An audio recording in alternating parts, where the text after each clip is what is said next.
Man, we don't want to think for show boys, man. You know, we do what we can, man. Stand up dudes, man. Real gentlemen. And we standing on business, though. Welcome to the round table, baby, where the boss is a meet. Get a glimpse in the mirror, gotta know you a king. If it's one thing for sure, you a made man now. Gotta wear it like a crown. Do you know what that mean? Wanna join the elite? You better be what you claim in the bid. You better have your facts straight when you speak. No, sometimes you gotta agree to disagree. Nigga might have to speak on it. Got a whole thumbnail with the team on it. You can stay up in the chat or you could cam up. We could put it on the screen if you saying something. They going crazy in the chat, they gon' ban us. Tell them how you really feel, nigga, man up. No judgment and handcuffs. Go ham, throw a tantrum. I be wishing I could stand up. The nigga stand up. One thing for sure. We say what they want. And do what they don't. If it's one thing for sure. We say what they want. And do what they don't. One thing for sure. We say what they want. And do what they don't. If it's one thing for sure. We say what they want. And do what they don't. Yes, y'all. It is one thing for sure, man. We here, episode 14. Yeah, we are back, baby. What the deal is, man? Jackson, what's up with it, man? You on here with me? Man, listen. It's been a wonderful week. It's been a wonderful week. Yeah. In hip hop, sports, all types of things, man. Just wonderful. Man. How you though? I'm straight, bro. Can't complain, man. Nigga here, nigga breathing. You know, alive and everything, man, and just enjoying the festivities, man, like everybody else, you know what I mean? Waiting on the real fireworks and the gunshots, you know what I mean? You know, we've been getting little, like, the little popper firecrackers. We've been getting the little firecrackers and stuff, but when, you know, the little poppers and stuff. We ain't been getting, what's going on, Kiana? What's going on? Hello. Yeah, we've been getting firecrackers, man. We ain't been getting the whole little thing, so I'm hyped for it, man. What's up, Kiana? How you doing? Hey, how are you? Good. Somebody got some police in the back who stay in the hood. Oh yeah, that's I thought it was me in the. I thought it was my house at first, but that's you. Yeah. It's the fire truck. You would swear it's a fire every day. Okay. First things first. Rest in peace, OJ. Right? No. Right. Man, that's so sad, bro. Cause like, he's like a very big part of the It Is What It Is crew with Cam and Mace, and he talks like, you know, the football season. So I was looking forward to him coming back this season, and wow, man, that was so unexpected. You know, they haven't even addressed it yet, so they probably address it tomorrow. I didn't even know he had cancer, so I guess he kept that on. I guess he probably kept that because he knew he probably wouldn't get no sympathy from people. Like, he probably kept that on the wraps. Like, I ain't about to tell nobody I got cancer, but I didn't even know. That's crazy. Yeah, man. Right. Rest in peace, OJ, man. They don't want us to say that. You know, they've been coming out online all day, kind of bashing him. Say, Caitlyn Jenner said, what she say? Basically, like, you know, she was happy. She wasn't upset that he was gone. He was deceased, man. Y'all think OJ did it? Yeah, OJ did. Caitlyn? Okay. I don't know why Kylie popped in my mind. Kylie Jenner. Nah, I don't think he did it. I think his dollars pay for the hit. Yeah, because I don't know if OJ that fast, man. I don't know if he moved. He don't even move that quick to stab nobody. Like, I feel like I could get away from OJ. You know what I mean? Like, you know, all you gotta do is do this real fast, and you know what I mean, you should be able to get away. That's what made a lot of people mad, because when he told them, the glove don't fit, you must have quit. It's like, yo, he probably was at the door, like, making sure the person did it.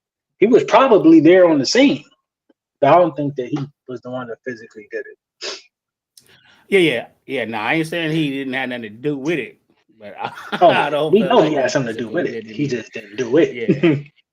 Do with it and do it. Yeah, it's two different things. So how do you feel? You know, those white people was very in shape, and you know, they was very quick. Nicole was very slim. I'm sure she worked out and everything. So you mean to tell me she couldn't get away from OJ? Unless he kind of approached her by surprise or something like that.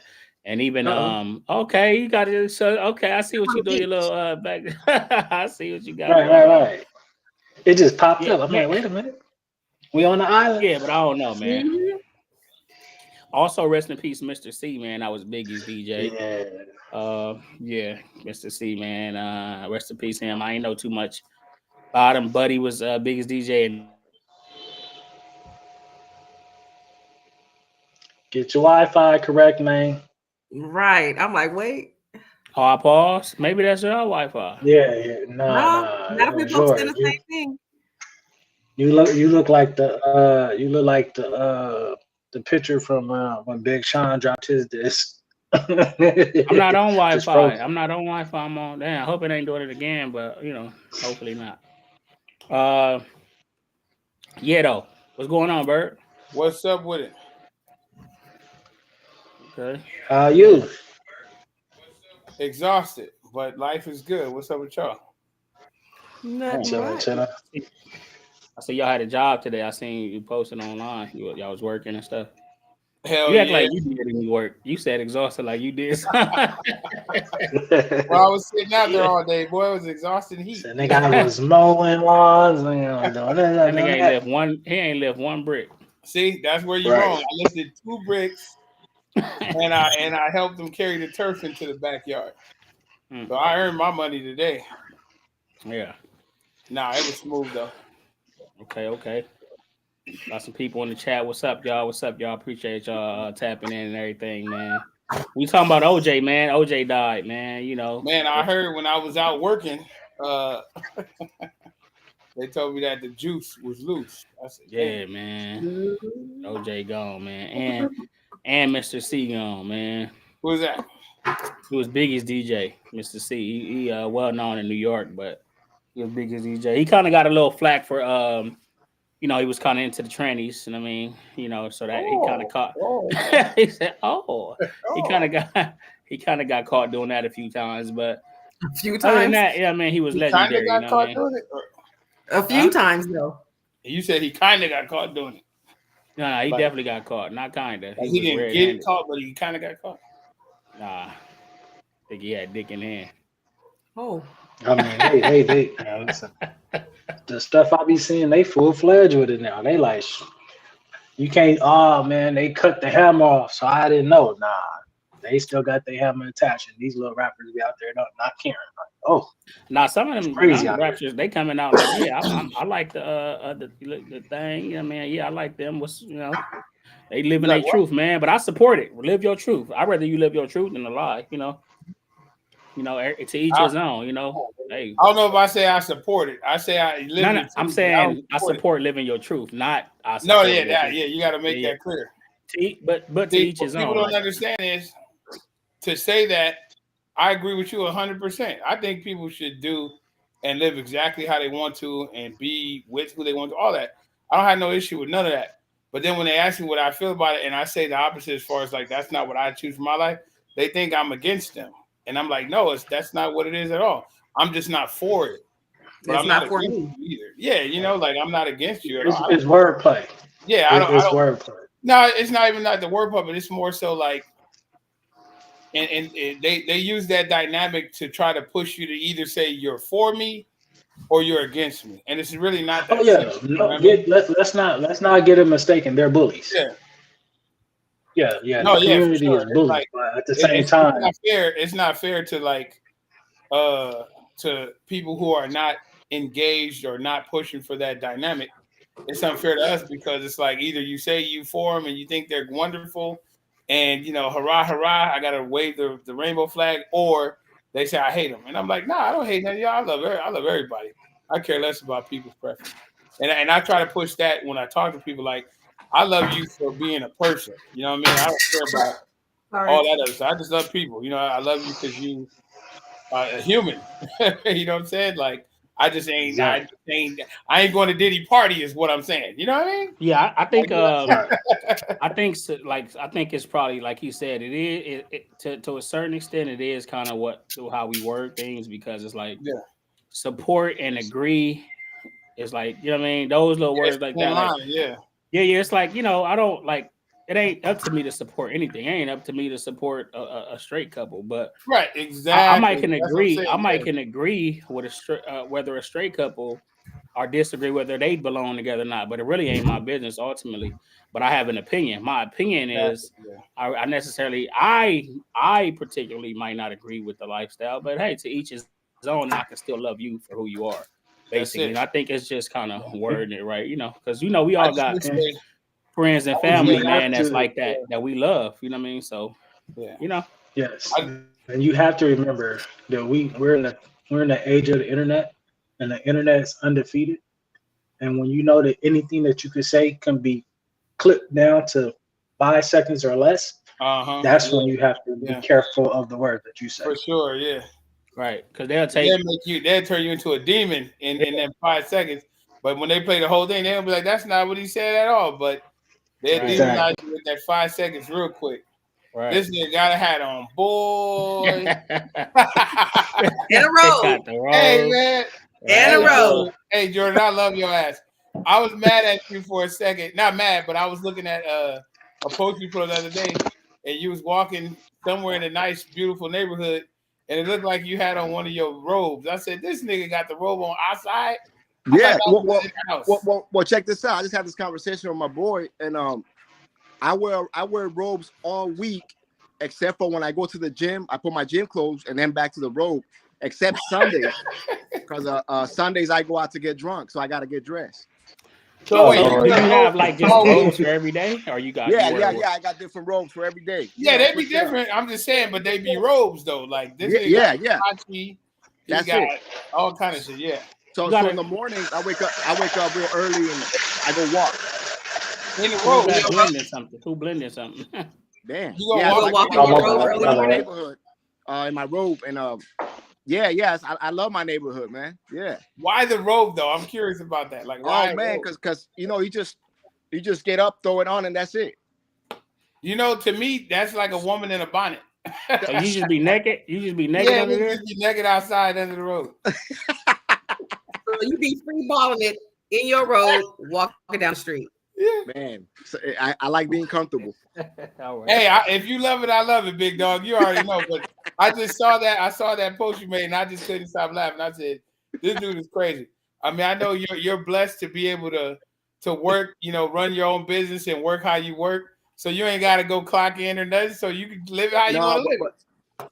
But it hasn't always been like that. It's been a tough road, man. So I'm every day when I get up and walk. Yeah, I'm recording bullshit a lot, but I'm really out there. I'm praying. I'm grateful and I'm thankful. And I don't really like to go too much in my past, but I think about it sometimes and just to be where I'm at, man, it's a true blessing, and I feel good about it, and thank God, that's it, man. Amen. Yeah, yes, sir. Now if you coming out with robe and a hat like that, man, you deserve it, bro. I'd do it if I could. Hey man, I call the police on me if I walked in my neighborhood with that hat. Yeah, nah, man, for sure. Yeah, man. What's up to everybody in the chat? I see y'all, man. Your Highness, Alan, Brina, LS, Shantae, K, everybody in the chat, man. I see y'all. Appreciate y'all, man, for tapping in. The link is in the chat to join the stage. Anybody want to join the stage? But let's get on this. Y'all been following the big three, man. What's going on? Y'all following the big three thing?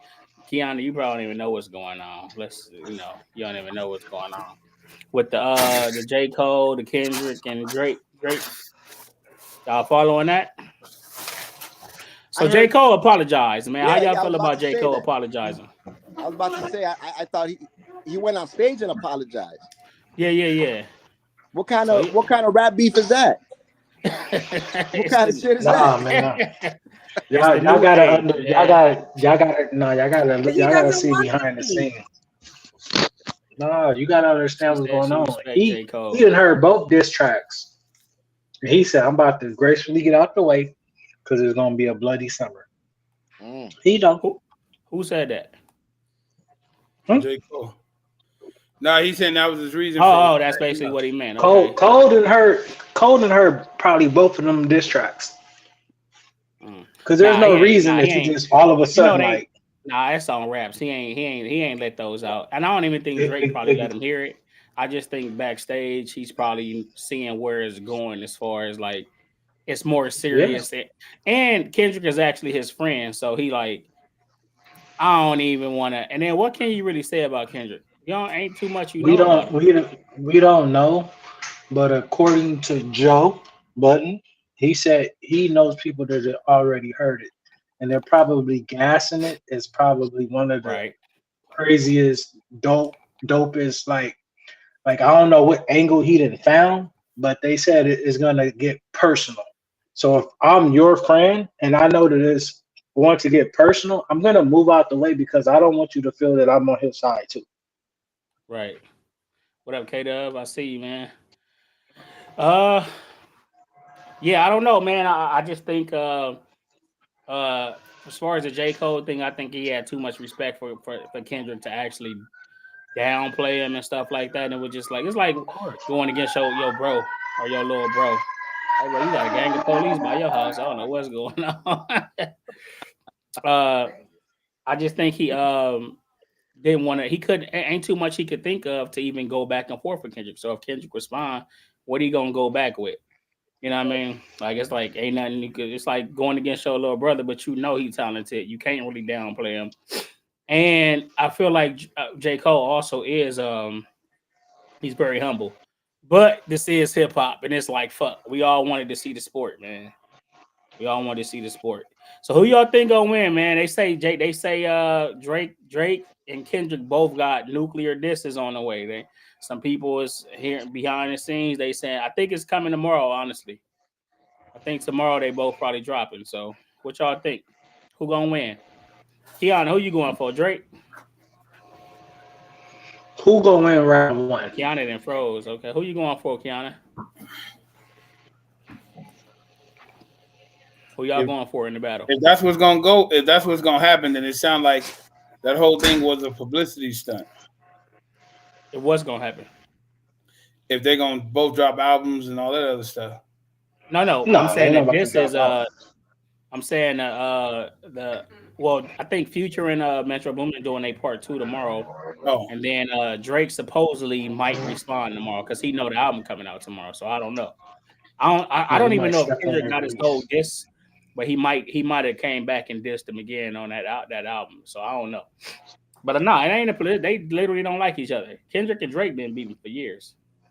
Drake just never really wanted it. I mean, you have to because I've been watching a lot of these Drake stands and things like that. And then when I was watching podcasts and all you gotta do is say his name. And I'm like, yo, if we're going by, mall logic that I call it from the Rory and Mall podcast, he's already said his name in Control and nobody was responding. And that was just to competition. And you done been butthurt since Control. That's not my fault. I'm looking for a back and forth sparring match. You want to get into your feelings. So now you harbor this animosity. I hop out the window again on just a jab. I just have to tap your chin real quick. And now, this nuclear bomb.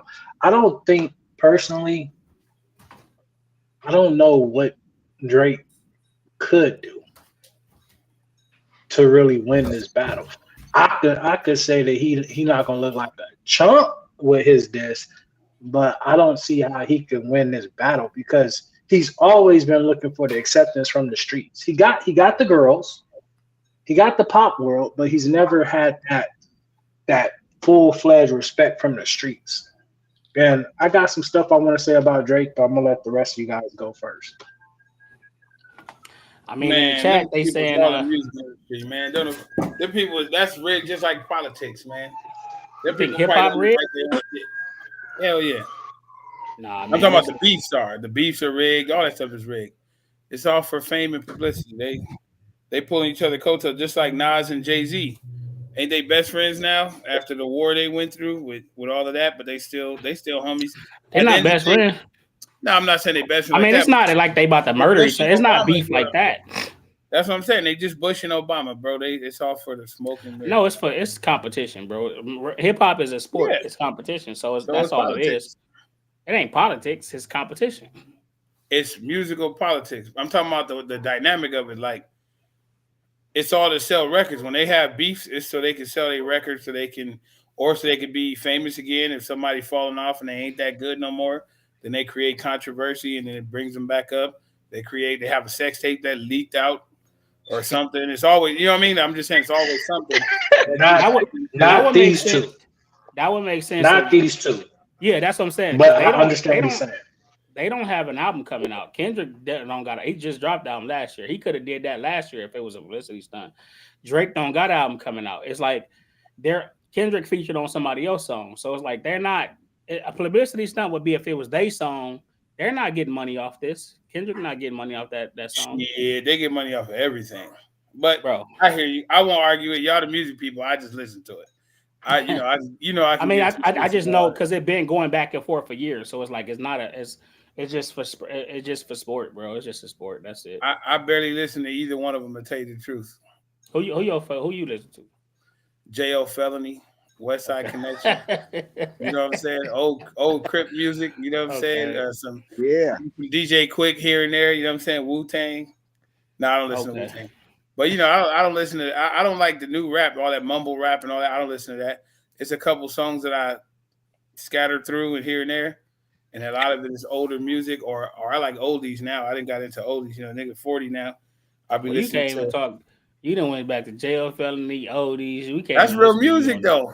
No, I ain't saying it's not. I'm just saying you can't really like. That's why you like nigga. Fuck all this new shit. Like, I was like, who's J. Cole? K.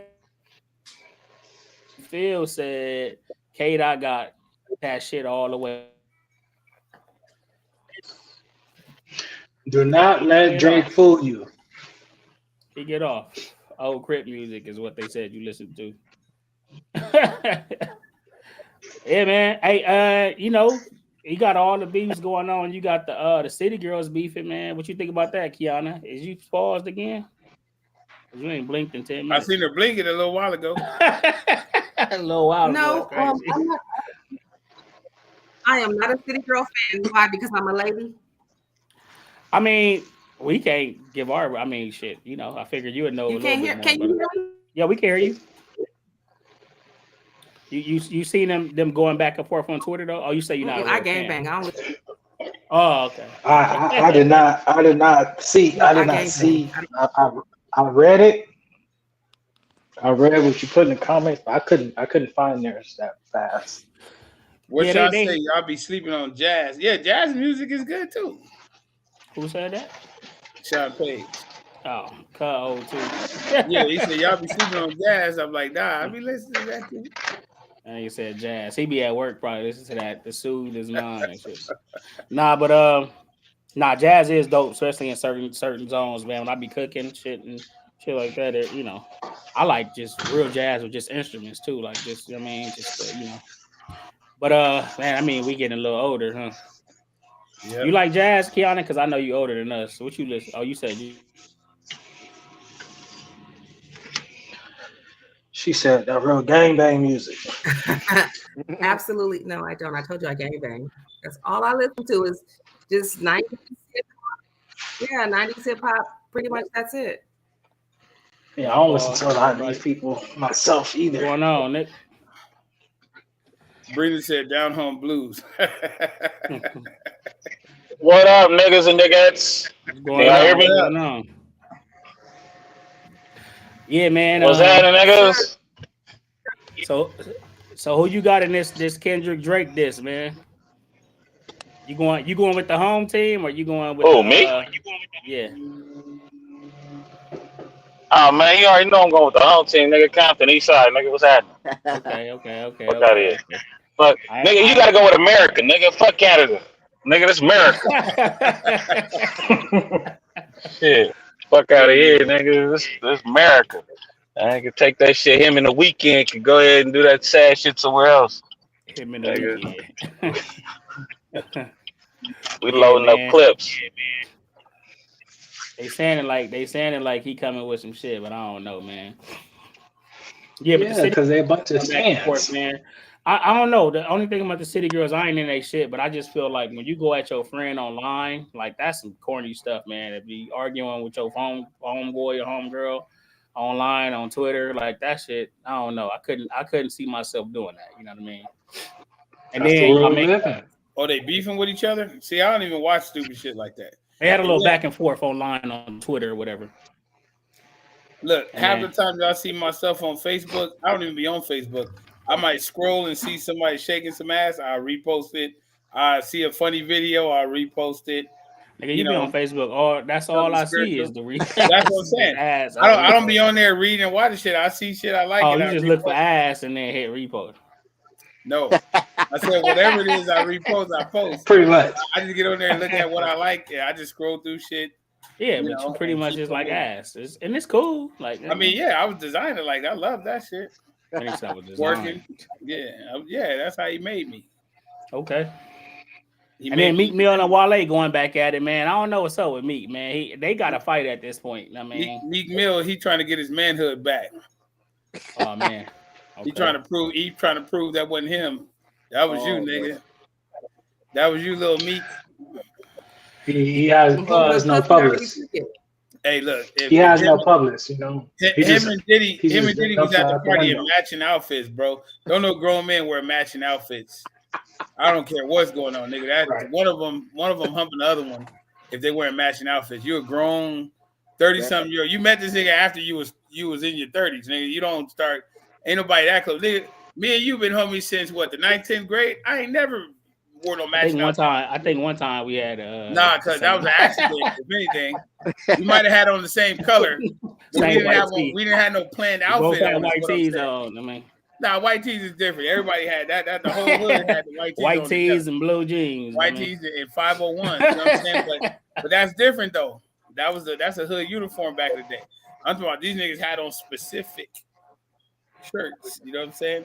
Like you got to go and pick those out. They had on some custom shit. Yeah, you said I need 2 of those in a small and a medium. Like that's different. Maybe he ran out of clothes and Diddy was like, I got one of these, and he just happened to have another one of what he had. He had another shirt like the one he had. Like that was. They both came out the room. They came out different rooms, but they be in the same room together and shit. He knew what he was putting on. B. Phil say you need to mention the pool shit. What's the pool shit? I don't know what that is. And then another man calling another man daddy and poppy. Yeah, that ain't the move. Yeah, that ain't cool right there. I mean, I got a cousin named Papa Loke, and my brother-in-law refused to call him Papa Loke because it's Papa and then Loke. But I'm like, but that's his name. He like, nah. I said, but that's different though. It's Papa Loke. Too close. If you just said Papa, like call him daddy, that's different. But he said, nah, that's too close. That's what he said. My brother-in-law refused. He called him everything but his street name. He like, nah. I said, okay, so shit to me, man. So let me ask y'all a question. So what sparked the Meek Mill and Wale thing, which they always had a little startups, but Meek Mill, Wale took a picture with somebody that used to. Man, your shit freezing. Boy, your internet. Guess they seen each other at a club. We didn't hear nothing. Start over. Your internet went out. It's been good, man. Before y'all start coming along, you need to check your hard wire. Something loose. Pause. Yeah, I probably got to get a. I'm talking about on his internet. See, I probably got to get another Ethernet card because I don't know why that's. We know we don't even talk like that, Jackson. That pause shit is for these niggas out in the world. We ain't never been on none of that, so we don't have to pause our conversation. We know what we're talking about. Yeah, I don't know why that's doing that, but that's still crazy. So they say Wale took a picture with Meek Mill's homie that he used to be cool with in the club or something like that, and Meek Mill got mad. Do you think it's okay? Like, okay, say one of your friends, say you're not cool with somebody else, and then your friend take a picture with somebody you're not cool with. Do you have an issue with that? Are you gonna be mad at your friend? I think it depends. Let's break it down. Do we know that he knows that y'all not cool? I mean, it was a public back and forth. It was a public back and forth between him and his homie, but I don't know if he kept up with it like that. But say you introduced me to somebody, right? Through you. Yeah. And okay. Y'all become friends. Hey, hold on, is he frozen now? Yeah, cuz froze. Golly. Look, Say we was cool.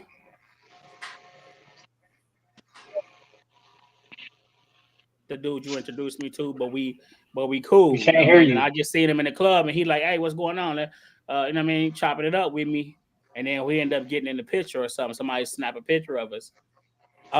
You know, am I wrong for that, or should I, as soon as I see him, should I be like, nah, I ain't fucking with you?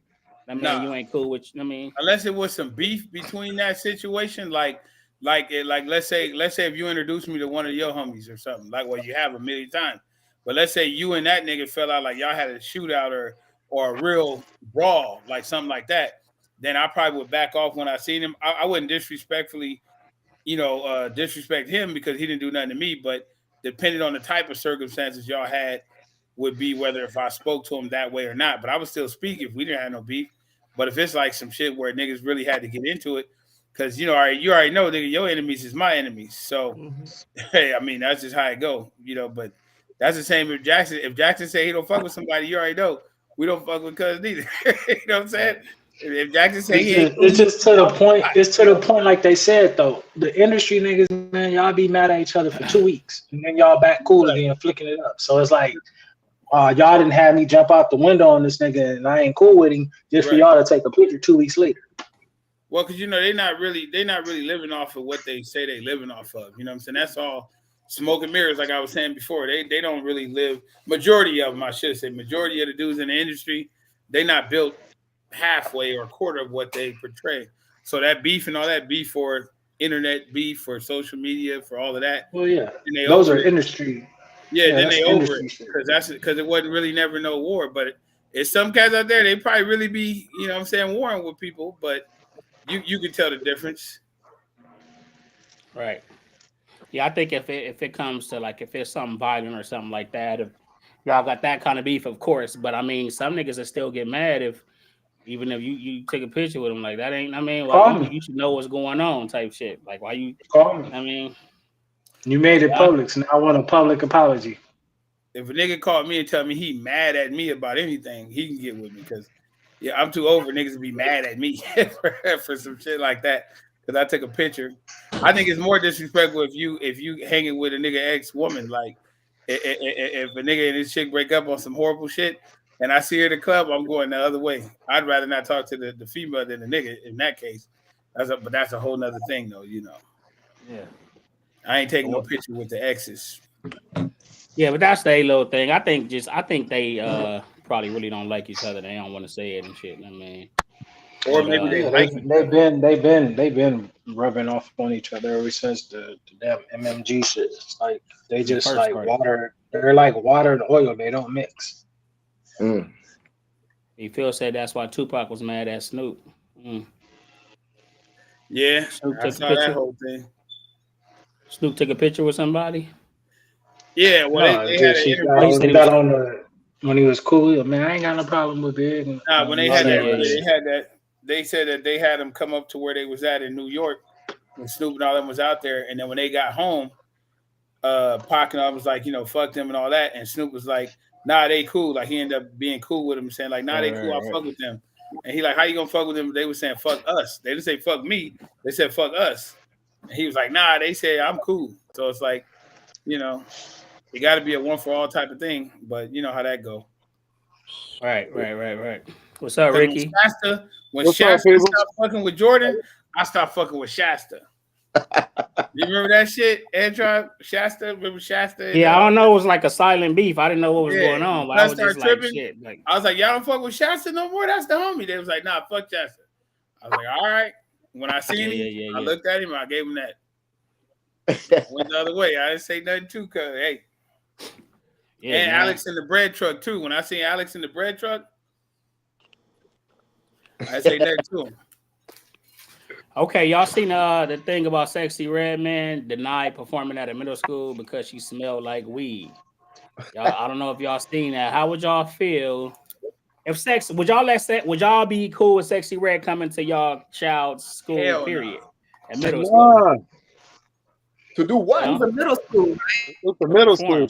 Everything she promoted. Kids 14 and up. Well,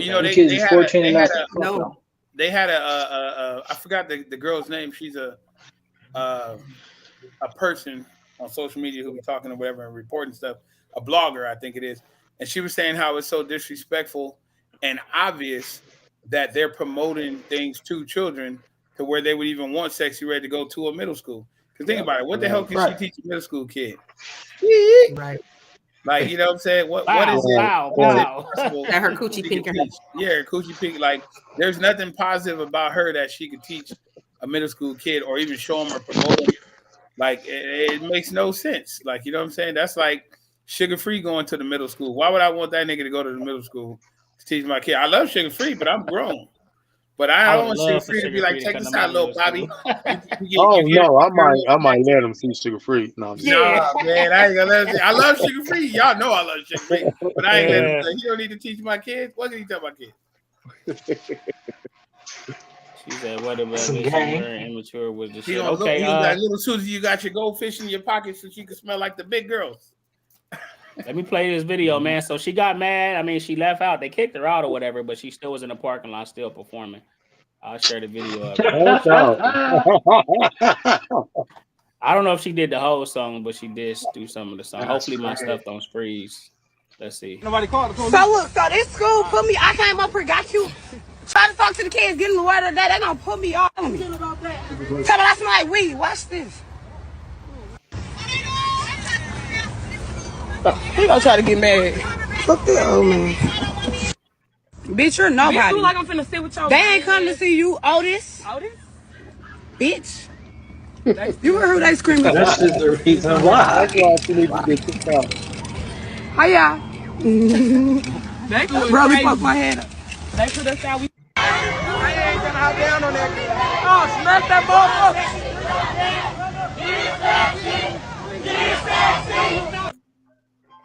So she definitely still got a little of that off. Do you guys let y'all kids listen to Sexyy Red? No. Nah.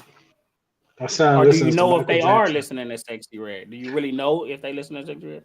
My son listens to Michael Jackson. Wait, hold on. One at a time. What y'all say? I said my son listens to Michael Jackson. That's cool. Hello. Nah, it's not by choice. He picked that. Man, my I didn't pick it. Yeah, every time you get in the car, you hear a song playing. Every time you turn on the TV, so it's kind of hard to avoid. Right. So you really don't know. I mean, if your kids got phones, you really don't know what they listening to. I just tell my kids to play the clean version. Nah, like I said, my son only listens. He don't care for that stuff. Now my older son, he be listening to all the littles. He be listening like what's that dude that just passed? Popped on the perks and passed on the plane and stuff. He listened to him and stuff. Little Juice. I mean Juice WRLD. Yeah, Juice WRLD. He listened to Juice WRLD and all that type of music. The melodic kids. He don't even listen to drill. They be talking about taking drugs and stuff, though. I mean, the only Juice I know is O.J. Simpson. R.I.P. It's clear those kids know her music, so who is really to blame? Is what she's saying. Like they did know her music. They yelling, and we could say our kids don't. We could say we don't let our kids listen to that, but them kids be yelling at the top of their lungs, and you'll be surprised what your kids know and what they don't. I'm not even trying to be funny, but a lot of people who be saying my kids don't listen to this and listen to that, they kids listen to that shit, my nigga. Right. It's impossible to stop them. That's why I didn't even lie. I just was like, it's impossible. If your kids got an Alexa, everywhere. Yeah, if they got an Alexa, a tablet, a cell phone, or ears, they can hear it from anywhere. They can hear it. My mom ain't never let me buy a cussing rap album, but I had all cussing rap albums. Right. My mom used to kick in the door talking about some turn off that motherfucking cussing and all that shit. How you gonna listen? I better hear you cussing this shit. I'm gonna whoop your motherfucking. But that was hurtful. So it's like, right. Like, I love a cussing from you. Yeah. So, I mean, I'm just saying, like, you know, it's unrealistic for people to believe that they sheltering their kids from the outside world. It's impossible in today's society. But even if they do hear it or know it or whatever, you still teach them those boundaries on what they're allowed to say or do, or how to act and how to, interact. Like we did. We knew not to cuss in front of our parents, but we was cussing like sailors in 3rd grade, 1st grade. You know what I mean? Trying to be cool, but I mean it's impossible not to. Yeah, all you can do is teach your kids, man. You can't really control them too much, especially with new technology and all. You can just teach them, man. Teach them as much as you can. But like we had the same. Our music wasn't Sexyy Red, but Snoop wasn't no better. I mean, our parents' music wasn't no better. I'd be stroking. They were talking about thugging.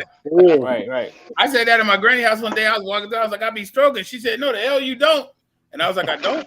I didn't know what it meant. You know what I'm saying? But I knew the song. That's all they listened to. Stroking to the east. Mrs. Jones. You know what I'm saying? All those songs they talked about was about infidelity. You know what I'm saying? Fucking with younger women, picking up girls. That sound good. We grew up on We Don't Love Them All. Sugar daddies. You know what I'm saying? All the music was about somebody being a sugar daddy, having a younger woman, fucking, or whatever. Or that one chick that'd be like, I want to feel it. It's an old black lady. Boy, I heard that. That's Sexyy Red of our grandma time. Right. I want to feel it. Let me feel it. And our time was Little Kim, Trina. You know, that was our shit. Yep. So they was saying the same thing. I used to be scared of y'all put lips to the, you know, all of that. Right. It really wasn't no better. Right. Yeah, everybody act like all our women was Queen Latifah and stuff. They wasn't all Queen Latifah. I just think when you get a little older, like even with that music, you ain't trying to listen to that music. Not around your kids. You like, man, turn that off. Like, man, I get in the car and shit. I be living in the car with Sugar Free. The beat is catchy. The beat is catchy. Because you'll start listening to. You'll be listening to it because the beat is catchy, and then it'll take me another couple times to hear it. And I listen to the words like, what did she say? It's like, yeah, because the beat will catch you off the rip. Yeah, right. Just like how we listen to it with our music by ourselves because we don't want to do it in front of our kids. What you think they doing? They listening to their music by themselves because they, you know what I mean. Yeah. You driving down the street, you on the road coming to Cali or something. You got the music playing, or coming to Vegas for y'all. You listen to music. You drowning out the world and what you're doing. You're not paying attention to that day in the back seat. I mean, it's inevitable. My thing is, like you said before, is teach them in the way that they should go. Teach your kids on how to act, how to conduct themselves and be. The rest of the world is going to be there. You can't do nothing about that. But if you teach them how to interact with you and your household and hope for the best when they go outside of your household, then you're doing a good job. But it's impossible to like when people be like, oh, your son was cursing, this is that. And they be like, my son wouldn't do that. When they tell me my daughter did something, I'll be like, I mean, well, let me talk to him. What happened? What made you say that? Because I'm never going to say they didn't do it, because I don't know what the hell these kids do, because I did a lot that they swore I couldn't, and we did it. So, I sent the link. Right. I think it's like you said, I feel like we came out cool. We came out okay, and we was listening to some bull stuff. So, Snoop and all that. I didn't know. I thought I was supposed to have hoes when I'm like, damn, man, 7. Right. That's what I'm saying. 7, 8. I'm like, I'm supposed to have. Okay. Nigga ain't pimping yet.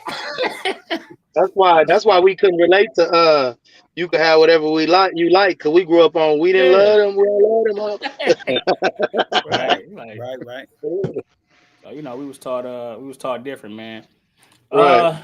You guys watch I know you know who DW Flame is, but I don't know if you watch No Jumper. Yeah, I did. You seen that what happened on there? Which one when he they tried to sex play him? Yeah, he was. That ain't cool. But he had to say that because he the only person that's like he had to stand up. Adam will keep playing with you like that. Put things in the context on No Jumper, Adam 22 is the host of White Boy. So he getting some real hood dudes in there, and DW, he from Long Beach, from Inside and everything. And he in there now, and he got a show. And Adam a lot of times like to play how white boys play. They play sometimes that gay stuff sometimes and play with you a little bit. And all the other hosts he kind of play with, they don't really check him on it, and they kind of like, they kind of let him get away with it. And he didn't let him get away with it. So it was on the show. I'll play the clip. I'll play 2 clips. So one of the shows, he just walked out when he said it. Then he came back the next day and stated how he feels. So I'll play the when it actually happened, so y'all can kind of see. But I guess I respect it because a lot of them other dudes be letting them get away with that shit. And it's like, hold on, man. Right. There you go. This is the thing about DW is that, no disrespect. Oh my God, don't do that. You kind of have bad energy. Like, you want us to be on top of making like, you know what I mean? Like, he wants us to like really be hitting him up to get him to come to the party. No? You got bad bitch energy, babe. Don't do that. Is too much? Is he mad for real? Is he just gonna pee? We don't know.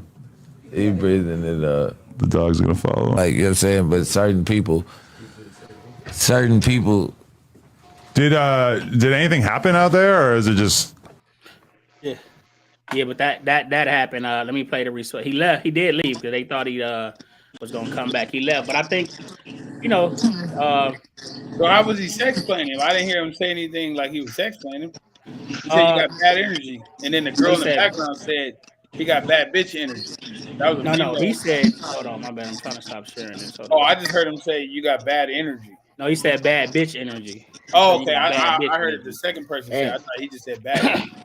And a lot of times, somebody got a background on. Like, a lot of time, I mean, he kind of went through that. What I think Bosco was saying, "Oh, you sassy" and stuff like that. So I don't think he really played with that, the gay shit or even a bitch word type shit. So and Adam goes further than that. But I think what he and usually when he does that with the other hosts, he let them get it off. And he just don't chime in. He let them do that. But I think he just don't want it to come his way. So he's trying to nip it in the bud. And it happened. And he like that. And you know, anytime a nigga say no dish.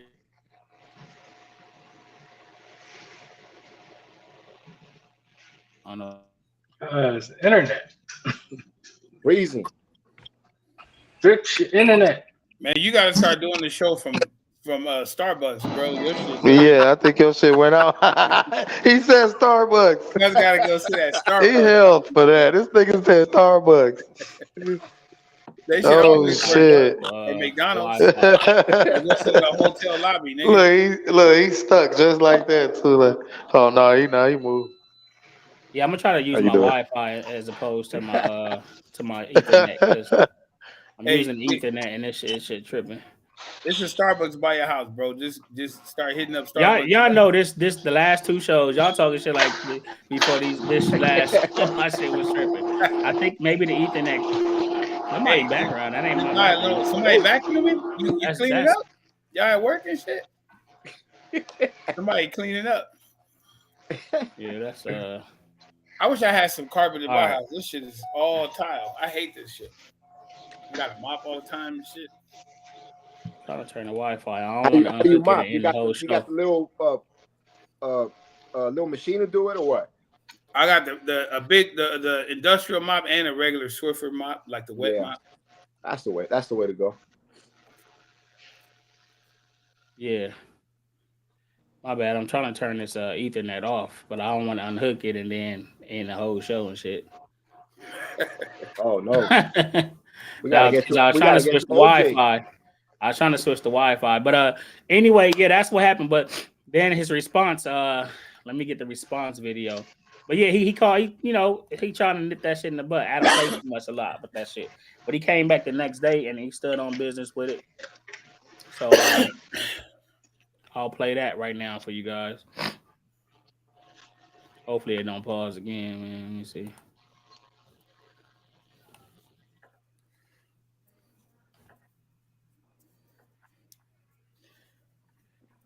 Man, just send it all to me and tell me what you want me to play next. No, I'm just kidding. Bro got 3. You got 2 people on here.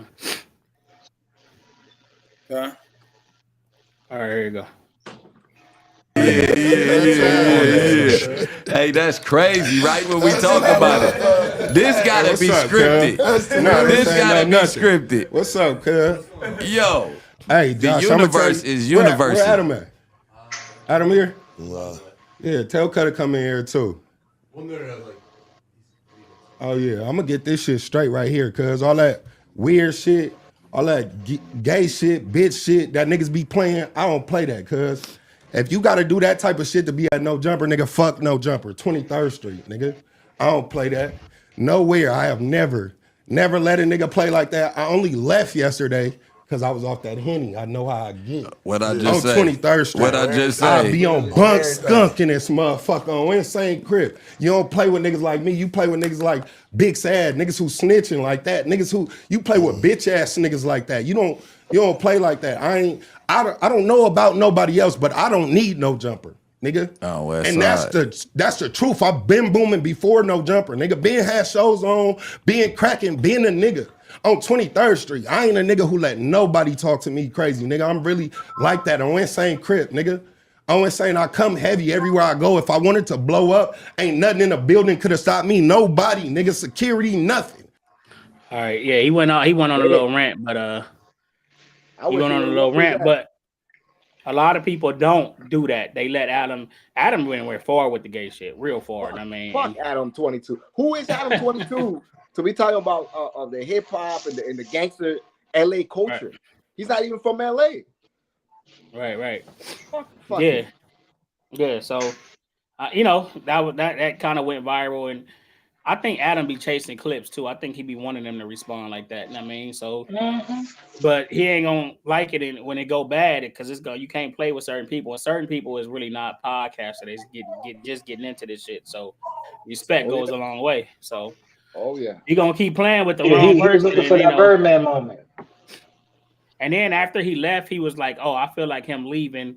That just further stated my point that was bad bitch energy." Like, I mean, so that's probably why he came the next day, like on that type of time, like, all right, where Adam at type shit. But I just respect because there's a lot of yes men up there, and he kind of stood on what he was supposed to stand on. So, I respect him for that, man. So, yeah. Hey, that's not the same dude that was in that one P Valley show, right? That's not the same guy. Oh hell no. No, they kind of look alike or something. Yeah, I don't know, bro. You know what I'm talking about? Like the one dude? Because I saw something else where they wouldn't pass him the blunt and he got mad. I thought that was the same dude. I told you I don't watch all. I don't be on everything. No. All right, man. That's why gangbangers should stay away from podcasting. They got to be serious all the time, and he could have still checked it, nipped it in the butt. He left. Like, that's childish. I mean, he said he was drunk though. He didn't want to turn up. But that's what I'm saying. We grown men. You can't tell a man. You can't check a man like then there at the drunk or not. And if you feel like you that faded, you shouldn't even be doing a podcast. Yeah, but they get drunk to do podcasts. Exactly. So nigga, if you can't handle it, certain conversations, you shouldn't even be drinking. Yeah, but if you can't handle the conversation at the moment, sometimes it's better to walk away, period. Nah, but he talk like that all the time. That's gonna happen a whole lot. That's what I'm trying to say. I'm not saying accept that or like, no, just nip it in the butt and go about your business. And off camera, nip it in the butt again. But I understand why he did what he did or whatever, but sometimes that little whole gang banging and niggas being extra out, that shit is annoying because they too gangster, too hard to express themselves. Well, everybody's too hard on camera. He definitely could. That's what I'm saying. He definitely could have, addressed it a little differently and checked him on camera. Right.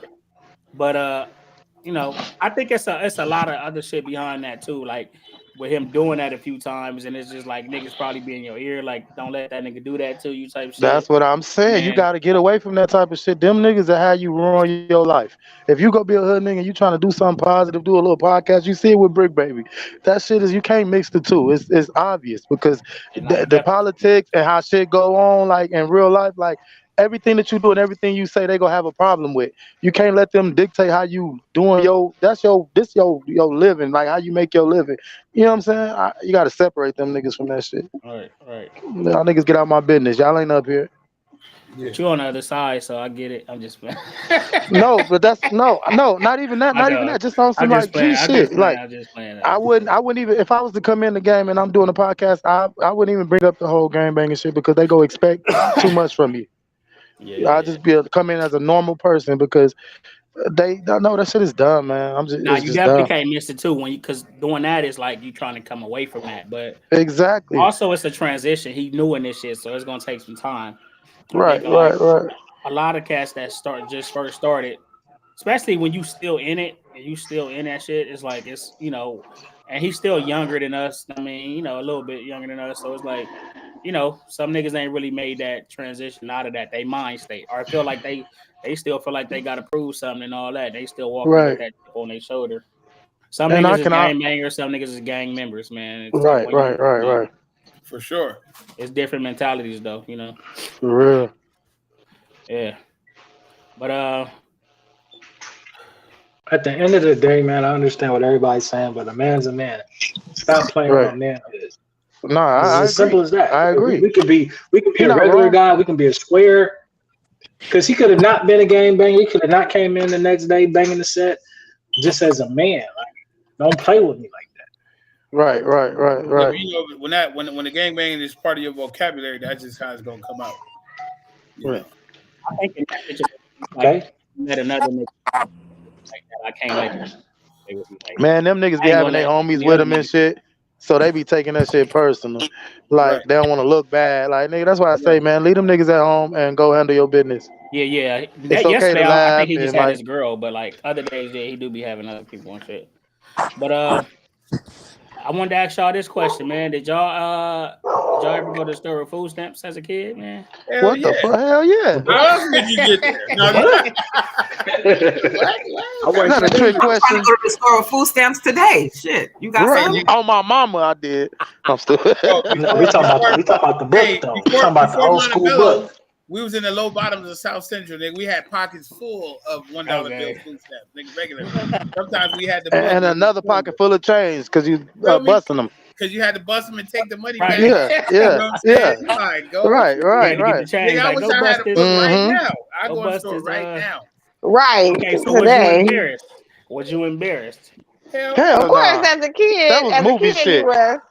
Hell nah, we wasn't. Shit, everybody around us, it was the same shit. We was doing the same shit, so we wasn't embarrassed. Low bottom South Central. I'm talking about when your mom sent you to the store by yourself. Are you trying to let everybody go pay before you? Right. No, I didn't. No. And then you want to go, shit. That's how I was happy. So, hell no, I didn't care. When we was going to it, me and all my siblings, all my cousins, all that, my cousin, my big OG cousin, rest in peace, he used to give them to us. He did his thing with her, so he always had a lot of them, I'll say, every 1st and 15th of the month, if you know what I mean. So he had a bunch. So the deal was that we kept our great grandmother house clean, and we get in no trouble, whatever. We got all the $1 bills every time he come. He might have 10 of them. He might have $100 worth, but we got all the browns. That was the $1 bills, the browns. So me and my cousin and siblings, we used to have stacks. And we was right on 27th and Naomi's, Adams and Central. We could walk to the store all day long when we wanted to. We could walk to get the honey buns and the little sweet potato pie place right there on 27th and Adams, or 27th and Central actually. So man, we was in there all day long. The ice cream truck, the donut truck, Herms. The donut shop, they took food stamps? What? Everywhere, baby. What you mean? The ice cream, the fruit man. The ice cream truck taking food stamps. Elote man took them. You know what I'm saying? You gotta remember, they had stores where you didn't even have to bust them. You just go and they'll buy them from you. Yeah. You can? Yeah. You see you had to have the book. Yeah. I can't see none of y'all. We looking at you, big dog. I don't know what you be doing on your. Why y'all didn't let me know y'all could see me and I could see? We ain't know what you can see. Oh, you thought you was invisible? I'm sitting here waiting to talk, nigga. Man, we looking at your T-shirt. What is that? The Animaniacs or a bear? You got a little teddy bear on it? Here we go. I'm looking. He said a bear. That used to bring me back, man, doing that shit, man, being embarrassed and or going with bro. Hey. And he trying to get me the other one, the little more of the ones. Like, nigga, you go. Man, I used to be happy. I'm fucked up, but you really fucked up. Now you know what? I was more embarrassed to go, like when if my sister, if it was that time and she was like, I need you to go get me some of them big ass pampered napkin things and women things. I was more upset to go to the store for that. I remember that. My most worst embarrassment though My most worst embarrassment though was when when we was young kids had to wear them cowboy boots to elementary school. Man. I never forget that shit, man. Yeah, I had cowboy boots. And we played it off good, like man, these might be cool one day. You know what I'm saying? Like we accepted them as a gift, like you know what I'm saying? Yeah, one day I can see myself. You know, we didn't mean to school though. You know what I mean? I ain't never had no cowboy boots, cuz y'all Now had we, cowboy boots? now we didn't have now. I think we stayed in this little foster home. We asked the lady, she had some extra ones. That's crazy. That nigga said some extra ones. When I said it, it sounded funny, yeah. And they wasn't even our size, so we was like, "Hey man, we wanted to wear those." They looked to fly when we was looking at them, but then when we stepped outside and the motherfuckers just start walking a few blocks, we was like, "This ain't the move." We cannot do this like that, bro. Nigga, we end up ditching. We end up ditching school, bro. We went to the cemetery and everything to not go to school anymore. We walked all the way to the school doors and turned around like, "Nah, we can't do it, man." I think my size was way too big and shit. Yeah, that wasn't cool. Hey, I just seen your mom yesterday. Oh yeah. She out there. Yeah, I just seen her yesterday. Yeah. Don't say it like that, nigga. Say it. No, I don't even play like that, bro. I don't even play like that, bro. That's not cool. No, I know. That's not just cool, saying. man. That's not cool. I just You really made me feel so tough. That ain't funny, bro. That's not funny. I don't even want to laugh, man. I don't even play like that. Yeah, I don't even play like that, bro. You know, I just seen your mom like she just. That nigga say, you know, I said, nah. Like that's mom, nigga ain't gotta say nothing else. Nigga. I just seen mom, then that's it. Like, I don't play like that, bro. I don't play like that. My mama. But you know how it sounds when a nigga be like, you know, I just seen your mama. Yeah, I just Nah, seen your mama. I won't even think it like that. Hell nah. What you mean by that, nigga? Right, like nigga, wait. Okay, now what else? You seen it now? What? Nah. Are you with her? You said you were with her? No, I was with my kids, and then I had seen her yesterday. I was going to get my daughter's ears pierced, and I seen her. No, I was adding to the joke, like, oh, nigga. Oh shit! I'm explaining this shit. They gonna play like that. He trying to be respectful to them. No, what happened was I was like, "Yes, ma'am," and then you know, all of that. You know, when you see somebody's sister or brother, it's different. But you see their mama, or yeah, you know, mama. I don't play nothing like that. I don't play like that. It's totally different. Yeah. And Tron, hey, are you the technician that's gonna fix my screen so I can see y'all? He just talking it to the void. Let me know at least they do so I can make this. You on the phone or a computer? It's like you on the computer or a phone? I'm on the phone. Yeah, I don't know why you can't. You on YouTube? Yeah, I'm on YouTube. Just how you can't see YouTube? Just log out. Oh no, you're supposed to be on the app though. You on the app, not YouTube. On the app, on the thing, right? Yeah. My man. Nah, he on the thing because he in here. Yeah, you got to be on here, not YouTube. He about to log out. I shouldn't have said that. Remember, I was the one that was making it. Hey, listen, I was the one that was making the interruption because I had logged in twice, but I had cut one off. Hello. So this is the one that was still on, so I went back into this. This is the first one I was trying to get on. I can't see shit on this one. Okay, let's move on. I can hear you though, bro. I don't know if you can see us, but you know we still look good. Okay. Is 6 months of dating someone too soon to move in? Hell yeah. Hell yeah. Hell yeah. Okay. Why is that too soon? Unless she rich. Oh shit! Hold on. He's stupid. Okay, let me reevaluate Come my on, you need to hurry up and get this shit going, baby. We need to get married and all that, but other than that, hell no. Let me play this video real quick. This was funny. It take to know, you know what I'm saying? If you know, the video was funny.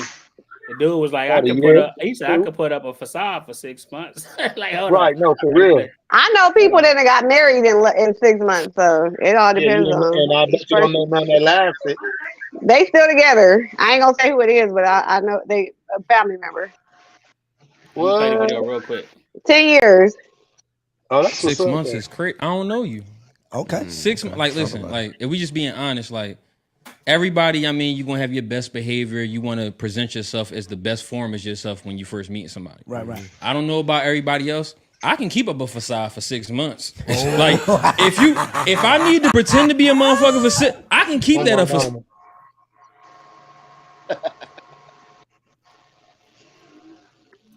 me, I'm gonna start being, man, fuck this shit. Like you gonna start. I can be that man. So it's just like we shouldn't even make no type of commitment to each other like that because there's a possibility you don't really know me yet. There's a slim.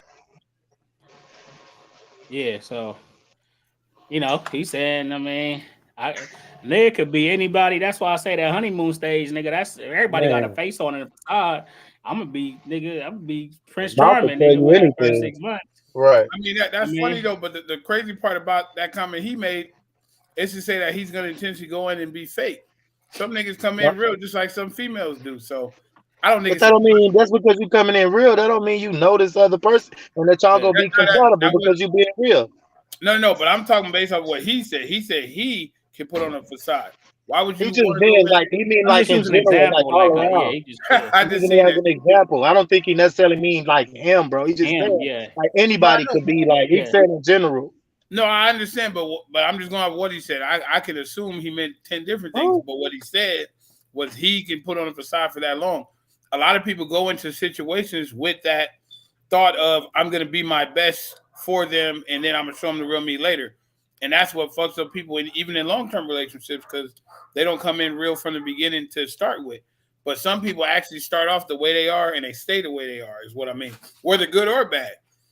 You know what I'm saying? Yeah, some people don't have like a girl said she knows somebody who met and they've been together still to this day. But we just talking about the majority though. Yeah, it's possible. Yeah, it happens, but most likely, when people move too fast and do all that, 9 times out of 10 that shit don't last. Yeah, of course, it happens, and for the most part though, it wouldn't be a good idea to do that.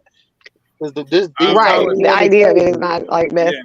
And like she said, like if you got kids, that's like these times is crazy. You can't play like that. And then I'm always of someone who's trying to move, real quick. Like, what are you in a rush for? What are you hiding? What do you need from me? Need somewhere to stay. Exactly. Want to save money. Want to save money. What if they got money? What if they are healed? What if they got their shit together? What if they're already past all the bullshit and all that? What if they just there? I don't think you should want to move in with somebody. I don't think you should want to move with. I don't think you should want to move in with somebody within 6 months. I think you guys should get to know each other, get to know each other. You haven't even realized certain things you don't like about this person. Right. You know what I mean? Like you learn things you like about them. You haven't even went through enough things to learn what you dislike about them yet. You have to you can't even find out really. You don't even know a person within 6 months. Truly, you don't know a person within 6 years though, bro. Oh, right. Right. What I'm saying. So definitely 6 months. I know you better in 6 years. You're not doing 6 months. Yeah, but I've met people and not just even females, just even homies or whatever. I've gotten to know genuine people in less time than I did people I knew for a long time. I live with them though. For a long time. Yeah, but I'm pretty sure we all up in here older, to know we did that type of shit when we was young. As you get older, for a fact, you're not even you do that shit when you're in your early 20s. You know what I'm saying? Even some teenagers move in. That shit wouldn't be wise. I mean, because I know a lot of people who met a chick at the club, hit it on the first night, and they ended up together forever. And I know niggas who never seen them. Happens, like I said, but for the most part, it wouldn't be a good idea. But we don't know the rest of it. That's like Steve Harvey. We're talking about percentages. Right. All around. None of us have. You can't just base everybody off of who you know or your experience. No, we're talking about the majority. That's my point. We don't know what the majority is. That's my point. None of us know. None of us know the bigger side or the lower side. Like Steve Harvey was saying to a woman where she was saying about how soon should you introduce people to your children when you're dating. And he said he think they should be introduced to them right away.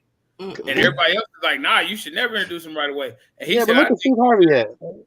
I'm just saying, some things work for some people. You know what I mean?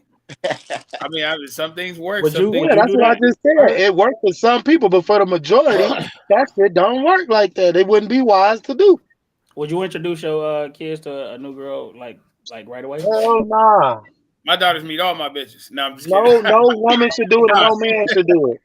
No, I don't introduce them right away. But I mean, like you said, no. I'm just speaking on it. I'm not saying that's how I'm living. I'm just saying it could be done. Right. I agree. In my situation, no, I don't, because I don't introduce my daughters to people too soon because I'm a single father.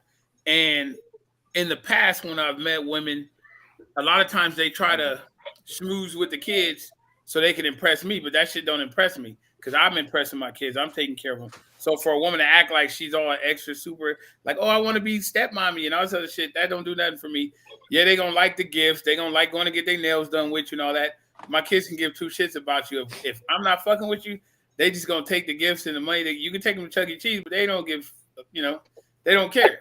So when that shit happens, I know, okay, yeah, it's too soon to even have around too many people because everybody not coming with the right intentions. You know what I mean? Mm-hmm. So that's why I don't. But I'm sure they've met people before and it wasn't someone I was dealing with and then later dealt with. So it's really hard to say. I mean, but it's just, you just got to be on it from day by day in each different, interaction. You know what I mean? Yeah. And my kids got to be. I still don't introduce them to any, to people that I'm dating. Well, I mean, I don't know, man, because my mom introduced me to this nigga after she knew him for a long time. We thought he was trying to kidnap us. Not kidnapping.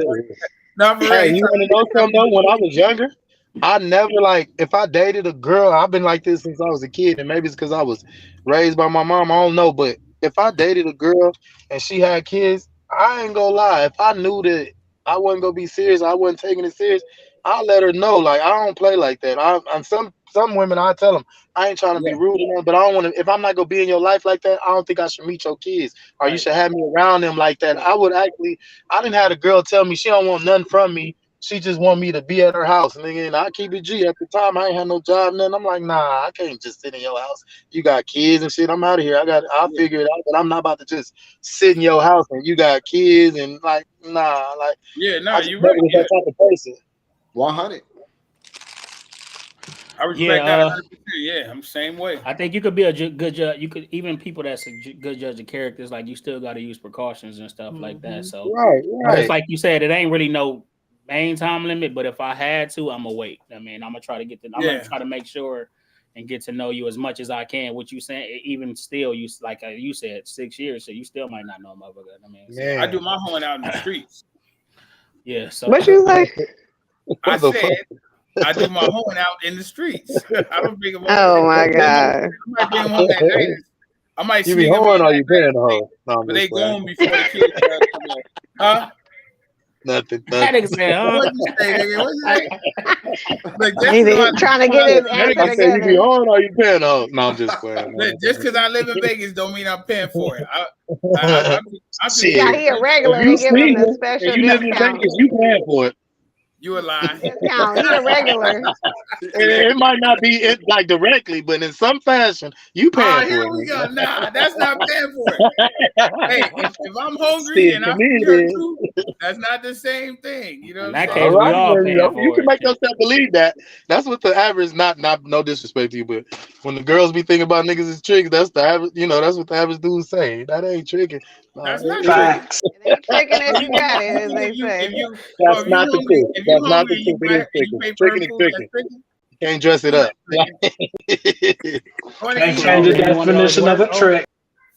Nah, when you buying them purses and bags and new hair weave, that's tricking. I ain't never did that. That's That's just the ultimate trick. Right. My ex-wife, Yes, what are you talking about? my ex-wife and my daughter mom are the only ones I could ever say they broke these pockets ever. Okay, as they should. The other ones are not else. breaking your pockets. They just get a little something. They ain't getting nothing. I'm trying to tell you, I'm a whole nother kind of beast.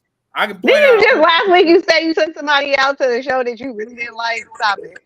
You didn't even hear that. She took me to the show. I like some trick shit. No, I'm just playing. I said I was with her. Hey, truth be told, I don't even know how much it cost to get in. Let's play that clip back where he said. Play it back. I said I was with Hold on. It didn't say she took him. Well, I didn't have to go into detail about that. Let's move on. Yeah. And we all tricking truthfully shit if that's right. You. I ain't tricking. You married though. He married. He can't be a trick if he married. Yeah, that ain't tricking. Nigga. You can't even speak on that. You married. Right. You buying houses and shit, nigga. You a whole other kind of trick now. Okay. Yeah, that's a whole other. You a super trick. Look, you All a right. super trick. All right, K. Michelle says she feels unprotected when her man cries in front of her. That's why she ain't gonna never have no man. Stupid ass. So do y'all cry in front of y'all girl? Hell yeah. Like, I can't take this shit no more. No, I'm just playing. What did he say? I'm just reading it all. I was like, oh boy, on boys in the hood. I was like, oh boy, on boys in the hood. Like, man, he think he fucking with me. Hey, Life Jennings said can't be nothing all that wrong with crying. Jordan, Like you ever who cried in said? front of your girl? Like who Life said? Jennings. Life Jennings. You ever Oh, I cried in thought front you of said your like girl? Diddy. I'm like, nigga, no. Oh no. No? Oh man. All right, Jackson, you ever cried in front of your girl? We was there when that nigga was crying in front of his girl, but we ain't gonna bring it fucked up. up. I'm talking about this girl. Guys, I'm not laughing at you. I'm laughing at, you know. Remember coming to the street? Wait, Ah! what you say, Jackson? I hear what he said. Give me one. He said a little bit. All right, Ricky, you cried. You said yeah. Hell yeah, man. I've been with my girl off and on since we was like 16, Yeah. nigga. What? I'm 40 years old. If the internet nigga was cried around yesterday. when we was young, they seen all of us do that shit. Bird, so you have? Hell yeah, I'm in touch with me. Ain't nothing sensitive about this shit. If I gotta let it out, it gotta come out. Right. What you laughing at, Trey? When the last time you cried? We can see you, cuz you cried in front of your girl, Trey. Hello. You muted. Take your phone off mute. We can't hear you. We can see you. Nah, he ain't on mute. I don't know why you can't. Why we can't hear you, bro? I don't know. Just shake your head, yes or no, nigga. You cried in front of your girl before, yeah. Hell yeah. He can hear you. Okay. We ain't taking We away can't hear none of you. that manhood. Go out and come back in, bro. Go out and come back in. He said once. He said once, nigga, once. He said once. He So said once. That's probably when she socked you and said, "Nah, man." I ain't gonna never forgive you. No, Barry, when you said the last time you cried? Me? Mm. I ain't had a girlfriend in years, bro. I've been hoeing for about a few years. You don't cry in front of the hoes? Nah, cause they can't see that. I slap the shit out of with the backseat. No, I'm just kidding. Nah, I ain't had that to cry about. I mean, or you know what I did? I cried in front of my ex-girlfriend when my daddy died. I mean, you know what I'm saying? But shit, my daddy died. Right. You know, I think she seen me crying at the funeral or when my grandma died. You know, it's really not a lot of situations to cry about, though. You know what I'm saying? But yeah, when my daddy died, I was boo-hooing like a little kid, man. I was hurt. But I shook it off because he would have been like, shake that shit off, cuz. You know how my daddy talks. Right. Ricky, what about you, man? When the last time you cried? Yeah. I'm not answering that, though, so. That ain't nobody business. That nigga said, turn the lights on. You don't tell no niggas the last time you cried. You know what I'm saying? I was being too honest telling you I did. I'm not gonna tell you, man. Why? Nigga, if you telling me you did, you might as well tell me. Nah, that ain't nobody business.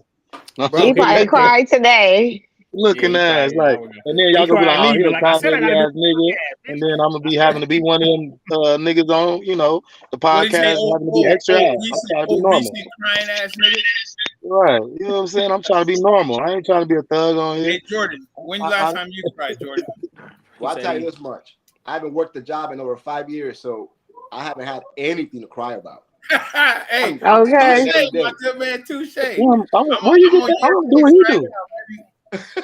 I'm on year 6 and I love it. Bro, can you hear me? He said he ain't worked in 5 years. Hey, Jackson, you ready? Hey, so the ladies. Year 6, no job, baby. I love it. I think I'm on almost 7 years now. Yeah, year 6. What's going on? Baby. No, I was saying, one of that, you cried in front of your girl? This nigga to my my right. Last time I ever cried in front of a broad. Yeah, you. Raise your hand, nigga. Who, me? Last time I ever cried in front of a broad. You know what I mean? After that, it's been. Hey, that shit was funny too. If we didn't have, I remember that. Yeah, you remember? Yeah, we're not even gonna talk about it though. No, we ain't gonna talk about it. It makes you look bad. All I'm gonna say is, I wasn't crying, but it wasn't that I was crying. It was just, you know, a nigga got, you know. Nah, because you was pulled up with my. Hey, you was music video in the rain crying, nigga. You was. Nah, man, we don't do all that. We're not gonna do all that. We're not gonna put the extras on it. He was doing I didn't the see you got dance. put up, Yeah, I bro. was like, stop doing that shit, man. We're not gonna get into that because then we're gonna start a war.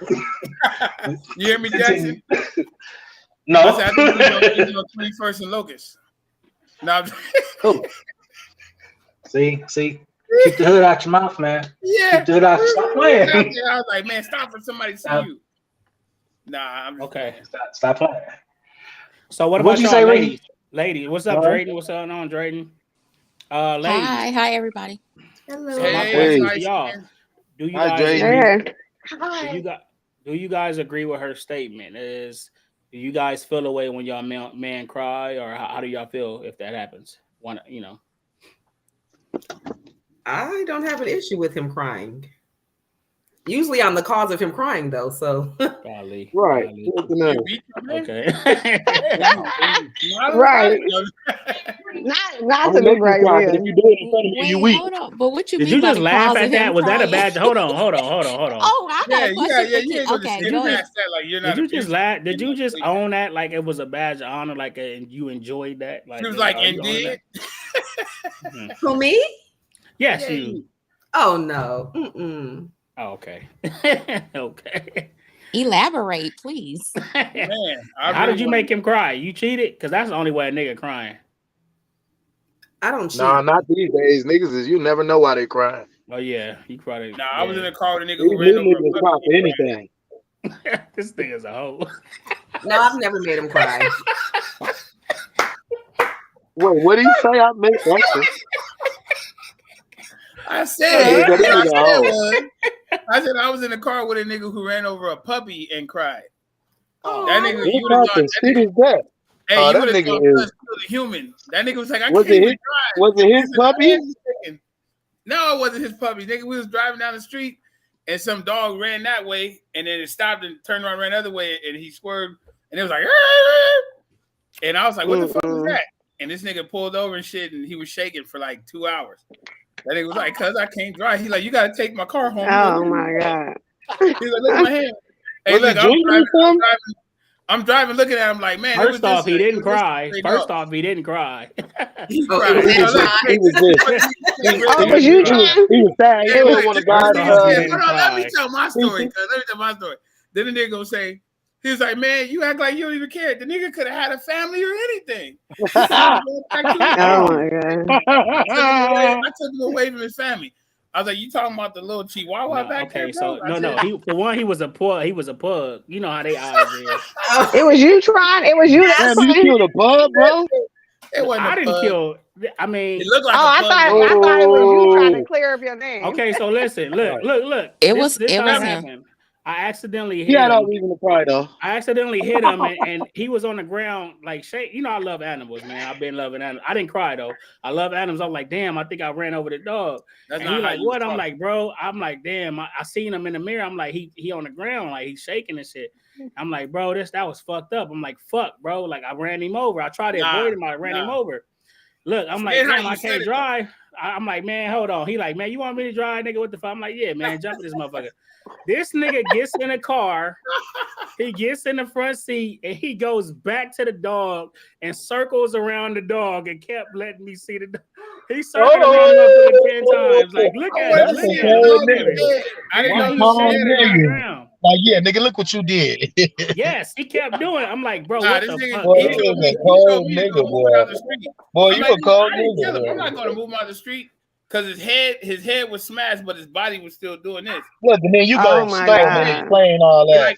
He go put him out of his misery. I'm like, I didn't do it. Yeah, murder and you accomplice.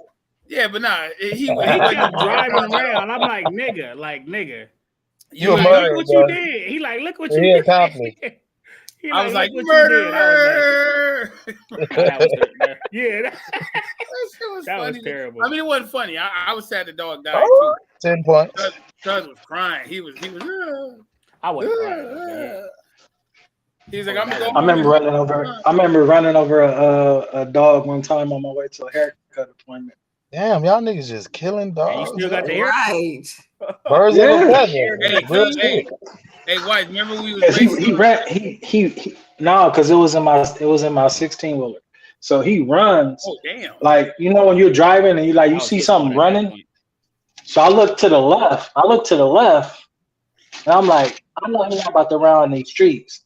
So mind you, my truck passes him. He gets hit by the last tires on the trailer, and I'm talking about we talking about a 53-foot trailer. Oh no! The last tires. All I felt was dum, dum, at the last minute. Like, oh my god. Yeah. I was like, well, I just hear people go, hey. And I'm like, listen. Oh, I gotta get my hair cut, y'all. He gonna say hot dogs everywhere. That ain't cool.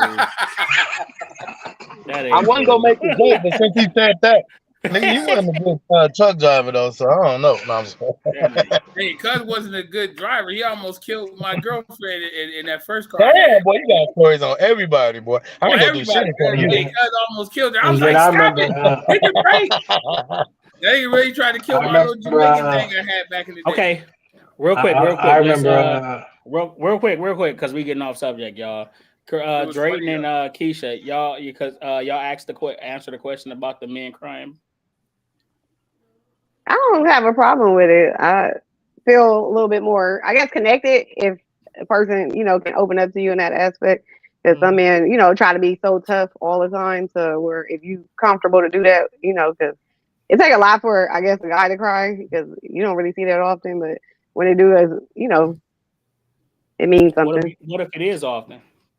Oh, no, that's true. No, thank you. What if you cry What do you cry doing movies? Oh no, I'm during movies. I don't know. It depends on. I mean, I'm not judgmental like that. I just think it depends on like what happened in a movie. Like I think some movies do be worth a tear. So I wouldn't, like. If he's crying all the time, then I don't know. It depends on what he's crying for. If he's going through something, mentally or whatever, and just, could be having a break. I don't know. It depends on what it is for. If it's just random crying and stuff, or just crying about everything when you're mad and frustrated, then yeah.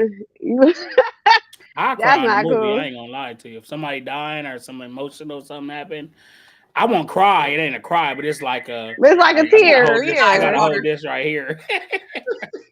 Yeah, I don't mind. I'm not gonna be like, because it's like you're not allowing that person to be themselves if you judging them. You know what I'm saying? Like for doing something that's normal. Now, if you're doing something that's normal and you're crying frequently, then that might be a problem for me, depending on what it is. Like I said, it's different aspects.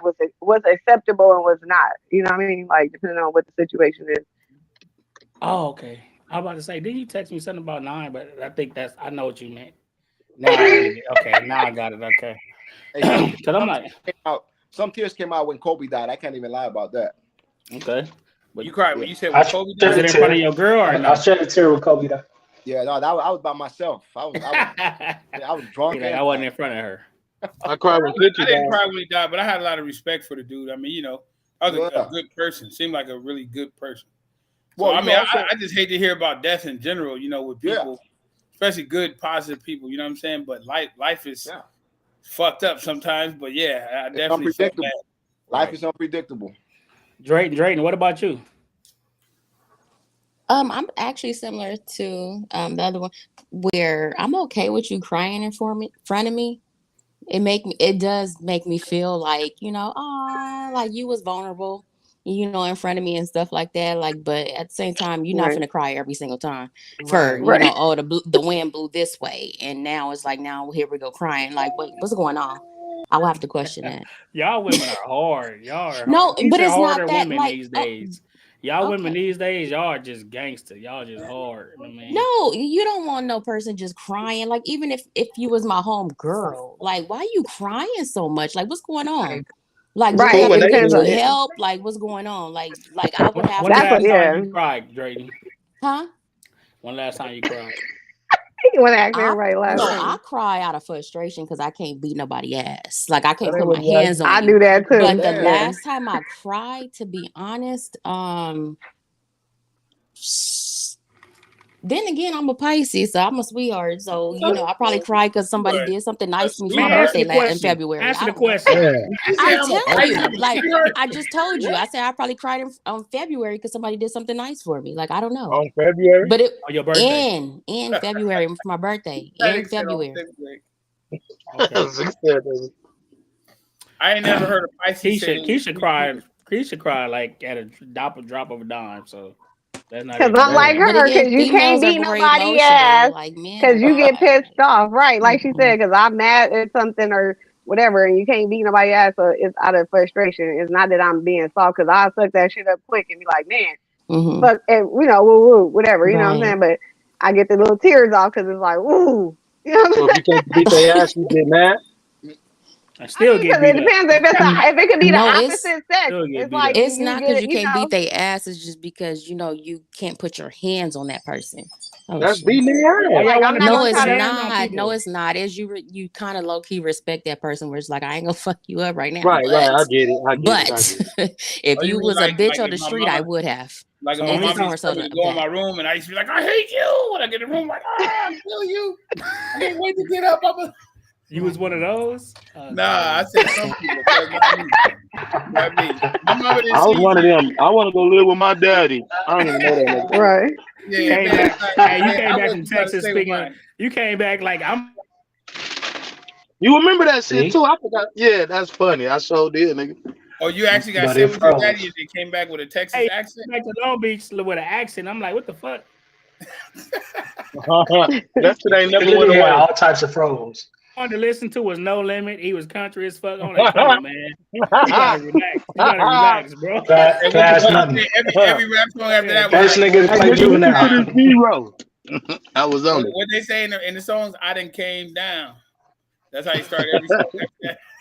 Yeah, I was all Tupac. He was like, fuck Tupac. You didn't listen to this. Like, no, I didn't. No, I didn't. I was a Pac fan. I said that about Wayne. Back then, you was not a Pac fan. You are now. I was a Pac fan. You was on Cash Money. I was No Limit. I was not on Cash Money. I was on Cash Money. That Lil Wayne, nigga. You was on that the freestyling album they had. That's the you know what I'm talking about? With Gutter Gut and all them. Nah. I think when I met Weiss, he had just finished learning that Usher dance move that you got it bad when you slide out your shoes and shit. He kept trying to show me how to do it. I was like, look, bro, we don't do that out here, bro. Stop trying to teach me this shit. He's like, you don't even know you gotta slide your hat as you're moving and shit. I was like, stop doing that, Weiss. Don't show me that no more. But he turned out all right though. And he's frozen. He ain't frozen. He just didn't laugh. Side to side, elbows up, side to side, lean like a chola. Hey, you already know.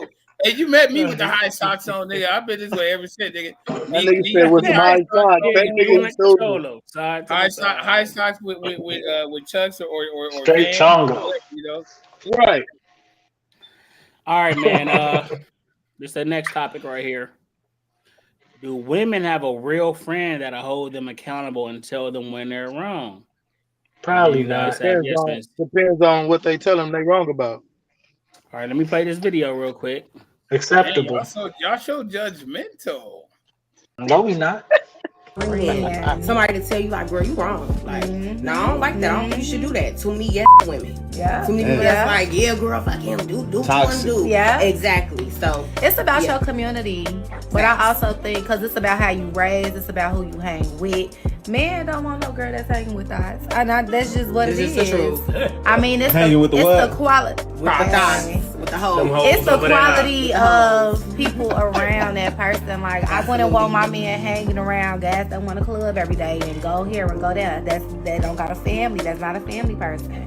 Like slowly transition into you know. And if the people, you know, like a lot of guys, their friends are their childhood friends, right? Yeah. You know, they might have like some work friends, they might have some people they go to the gym with, high school, but a lot of them are that. So they either growing with them friends or they like having to, you know, just accept that they not growing. What do y'all think? Them there. Why do y'all think women don't usually have friends like that? But I just I do. Telling the truth. I was gonna say I do. I'm telling the truth. Do most women have childhood friends? I do. I said most, not okay. No. Look, we have to get very because I've lost a few, so most no. It's really hard because again, you're growing and you become different. But you know what? I will say, when you growing into a different person. But I'm the type of person that you could tell specific things to different friends. That you. Okay. Okay, so ladies, y'all on deck. I just want to know, do you guys have? Because I feel like as men, you know, I can only speak for me, really. I think we tell each other the truth. We don't get in each other's business, but if somebody comes to us for advice or something like that, we will give our honest opinion and stuff like that. Do you guys have a person you can go to for honesty? That's going to hold you accountable. That's going to tell you were wrong in this situation, and not be a yes homegirl. Not just tell you was right. She's going to tell you how you could have handled that situation, and you know what you could have did different in that situation. Do you guys have somebody to go to for that? Not just that's going to, support you. I do. I don't have any yes homegirls because that's not the type of person I want to be around. I think for the most part, all my friends are my friends. And anybody, those people who are not going to keep it real with you and let you know when you fucked up, those are just acquaintances, and you don't give them any real information anyway. So, okay. Hold on, let me play these couple ones for. He said random acts of kindness make me tear up. I'm just playing a couple comments. K-Dub said crackheads cry over broken pipes. Okay, well, what's everybody? What's up, everybody? I'm still here, bro. He can't figure out his stuff. This is funny. Diddy said the higher the stocks, the downer the food. That was funny. Yeah, I mean, so yeah. He ain't lying. Okay, cool. Sometimes childhood friends enable you. Okay. I mean, okay, Keisha, you was about to respond to that? No, I agree with I think that was Kiana. Yeah, like I only have a few friends, and they'll hold me accountable. And I'm that friend too that's gonna do the same. Like she said, if they agreeing with everything you say and they not really for you, they just, with the gossip or whatever, just want to know your information. And like she said, them the ones not to tell too much information to, because you seeing a response when you tell them real life situations or whatever. And from that, like, okay, you don't fuck with me like that because just agreeing to whatever versus telling the truth. You know what I mean? Because you want to hear some truth when going through stuff, and you value other people's opinion if they keeping it real and telling the truth about yourself, not just telling you what you want to hear, because it might not be what you want to hear. You know what I'm saying? Mm-hmm. But it's like, damn, it makes you self-reflect too. Like, okay, maybe because I need that sometimes. So hey, it's a good thing to have true friends like that. So we all need that. Yeah. Yeah.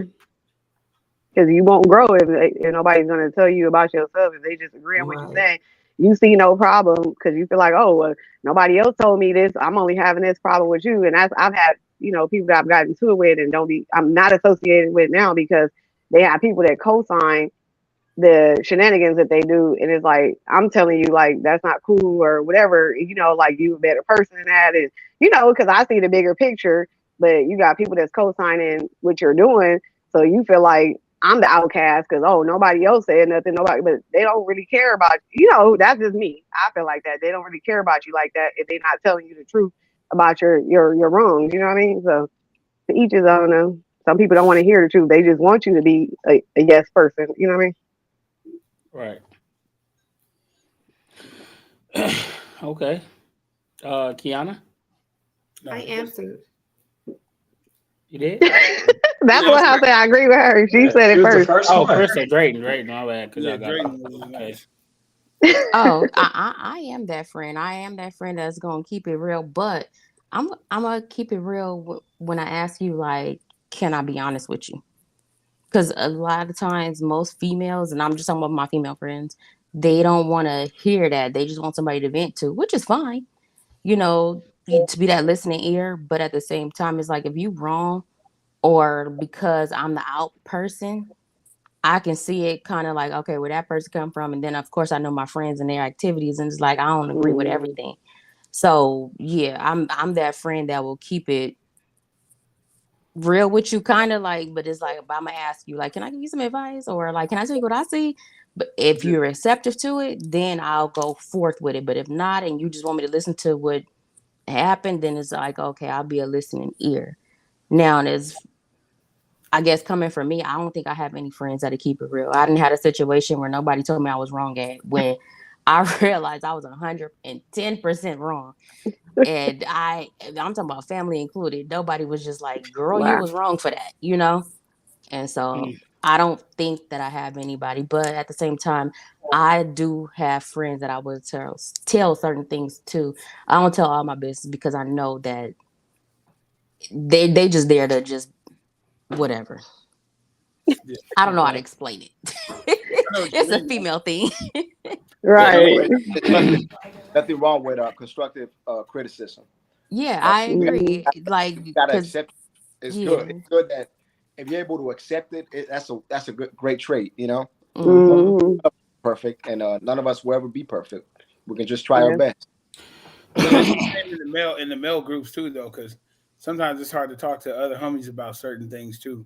With whether it's getting your shit together as a parent, or getting your shit together as a husband or a boyfriend, or getting your shit together as just a friend or whatever.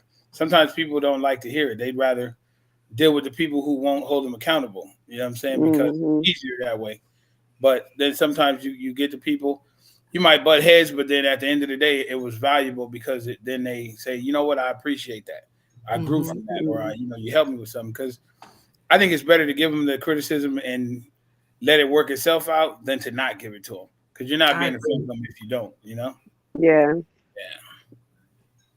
That's true. My bad. Okay. What was you lost it? You zoned out. For me? Yeah, No, I heard y'all. I was trying to find something, but no, I heard y'all.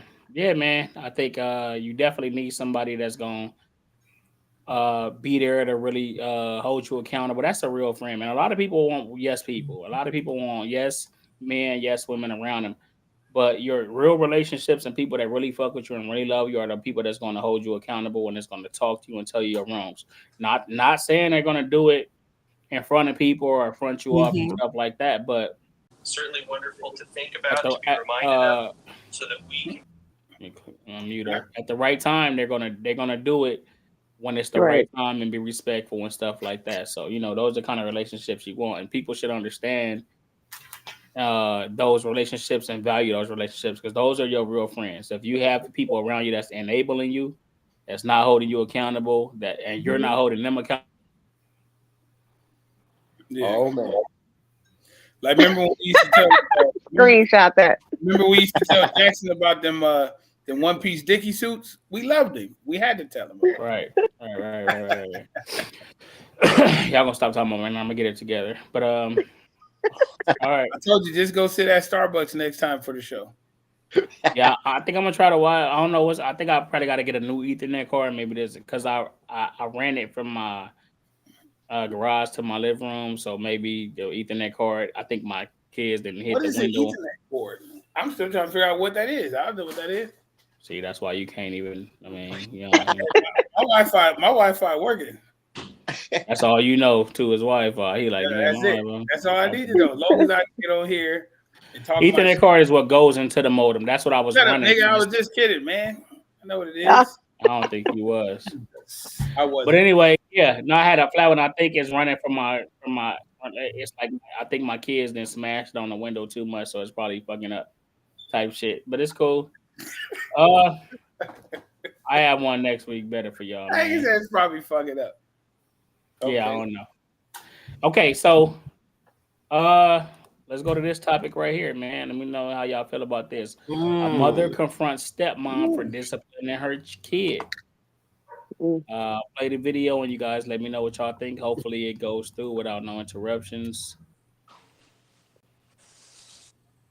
And I told him that I don't want nobody putting their hands on my daughter but me, because I'm the mother. Oh man. Just pause. Because your daughter was being disrespectful. What happened? Bad internet. Golly, man. I don't know what the fuck. This You really couldn't gonna do see it. or hear nothing. Yeah, I see. Okay, next week, man, I'm gonna try this shit with just the internet. I mean, Wi-Fi, not the Ethernet, because I think this card into the internet. So, let me try one more time with playing the video. What is these papers?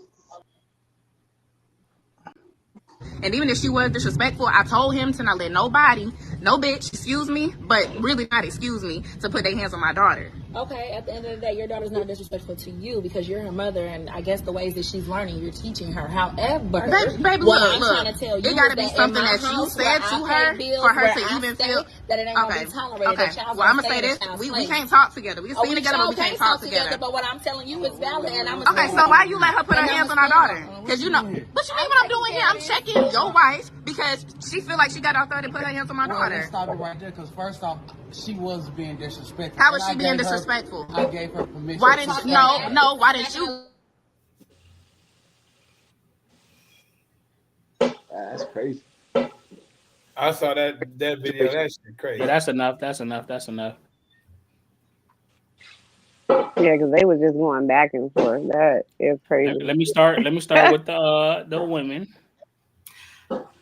From East, would you allow the stepmom to discipline your kid? And if you was a stepmom, would you feel like you have the right, if a child was at your house, in your house, to discipline the kid of your spouse? Ooh. Well, I've been on both sides.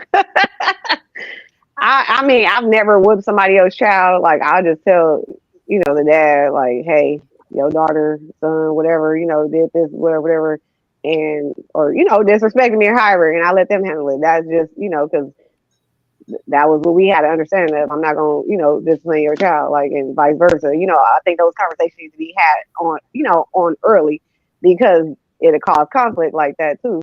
Because some parents is like that. Don't touch my child, because that was me, with my first breakup, with my daughters, don't comb the hair. I was that mom at first, but it took time to grow into be mature, because, she combed the hair. You was jealous. Yeah, it's just like, I wouldn't say jealous. It's just like, I don't want nobody touching. That's jealousy. That's jealousy. It's not jealousy at all. It was just the fact that I didn't want. How is that jealousy though? I don't know if it's jealousy. How would you say that that's jealousy? Because it wasn't about them. One It's other just person. Y'all want to ask me? Let me answer. I did ask you. Let me answer. Right. I feel like if your child hair is still getting done, I could see if they put. I ain't saying doing a hairstyle like putting braids or adding no extensions or anything or dyeing the hair. But if your child hair is getting done, your husband or your ex don't know how to do hair. So if a female is willing to do your daughter hair, what is wrong with that? That's the equivalent of. That's the. And when she ain't got no hair. Hold on. That's the equivalent of if you had a son and yo dude that you fucking with is willing to take him to get a haircut, or he knows how to cut it, and he's cut his hair. What's the difference of you fucking with a barber and he knows how to cut hair? He's cutting your son hair. I can't tell you why you got this nigga cutting my son hair. You know what I mean? Like, yes, you did. But what if you styled your child's hair? And I'm sorry, y'all, I ain't got no kids, but I feel away. But what if you styled your child's hair before they went? Okay, but still, I don't have no kids, and you know how people feel about people with no kids speaking. But the thing is what if you styled your child's hair for the weekend for them to go with their daddy, and then the stepmama go ahead and take it out, and she don't know? And everybody can't do. Hold on, Tom. But everybody hold on. Everybody cannot do hair. So if I'm thinking that I'm about to play in your hair and experiment with your hair, and you put some other type of stuff in there, like what if you like you want to say and you reverse it and you take it back to, oh well, he took my son to the barbershop. What if that barber don't know how to cut hair? You gonna feel some kind of way if you know how to cut hair. You gonna be like, man, he done messed up my child's lineup. Hold on. Right, or push the hairline back.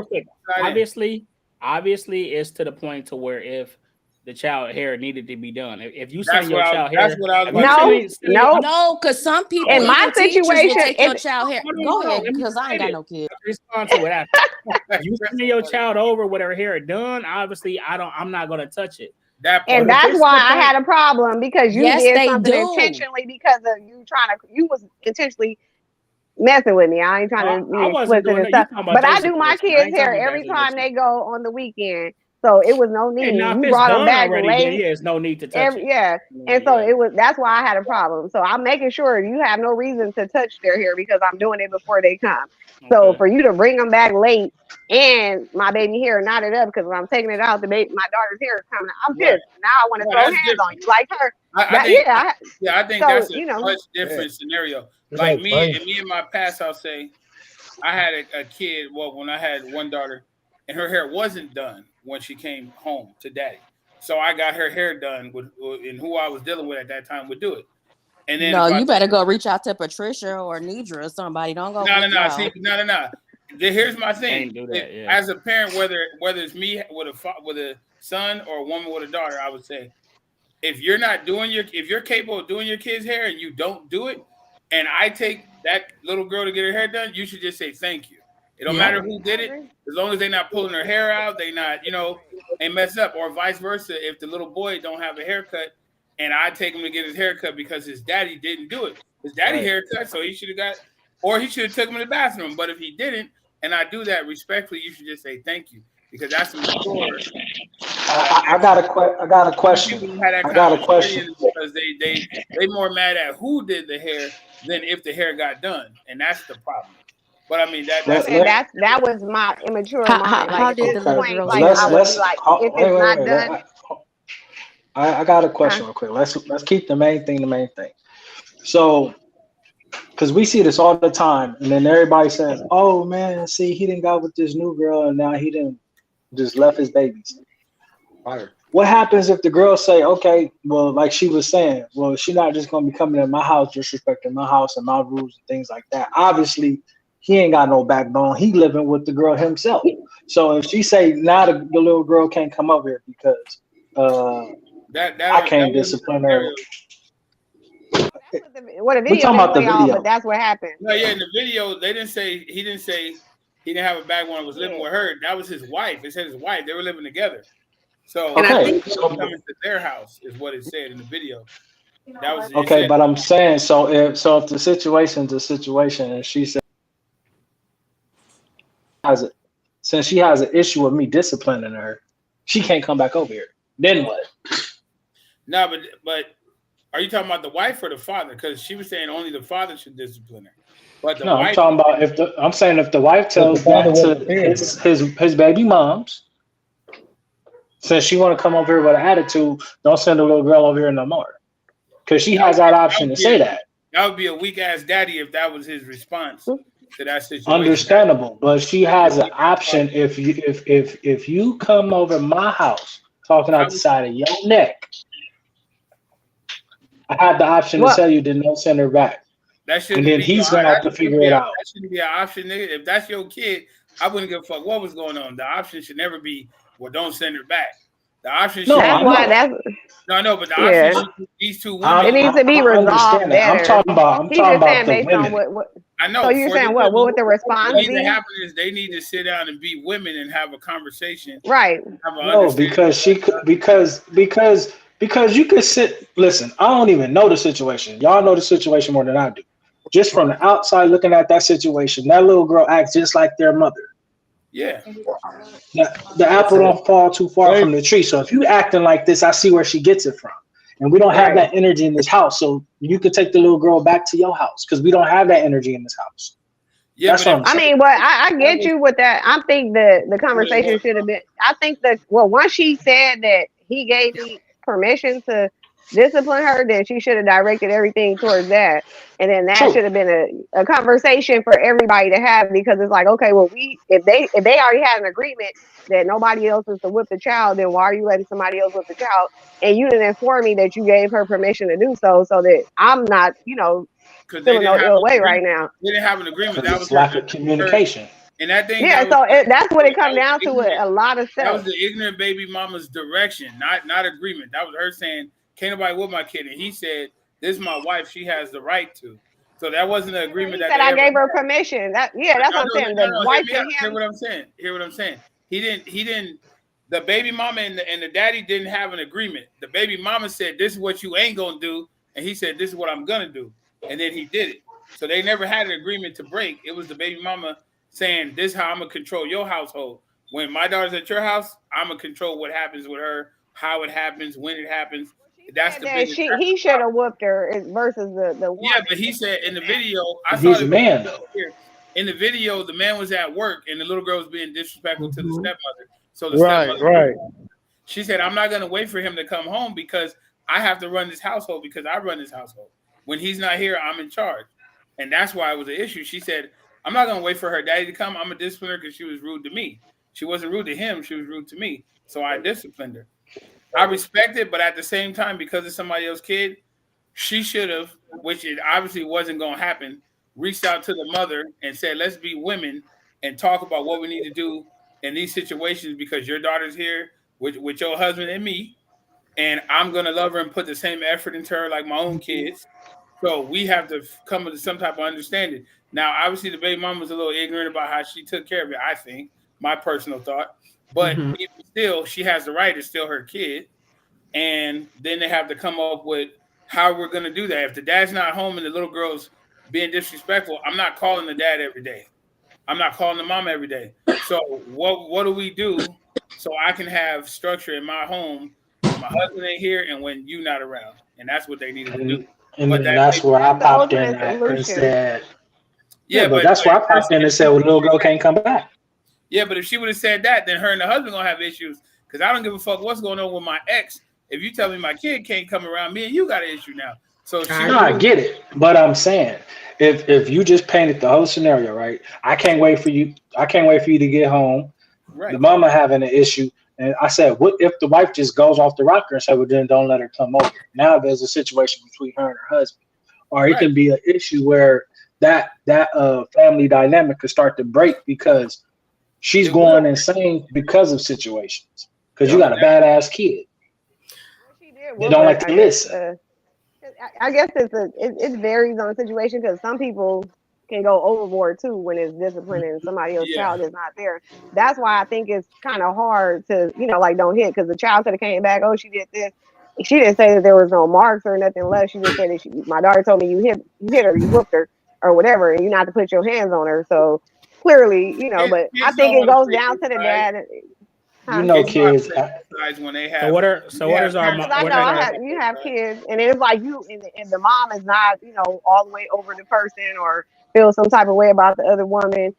It can cause that person to, have ill feelings and just want to find something just to, feud with that person about. You know what I mean? Like I said, in my younger years, that was me. Whatever. What she did? What? Oh, okay. You know what I'm saying? But, me now is like, as long as you're taken care of, and I teach my kids to be respectful when going over there, no matter, who over there, as long as they don't say nothing. If you have an issue, don't talk back, tell your dad, or, whatever, and let them handle it. You know what I'm saying? But don't, they know the respect of the adults. So I don't have that issue with my kids, but yeah. So if you doing something or whatever, yeah, it better be a 911 situation. Yeah, but that's definitely what that situation was lacking.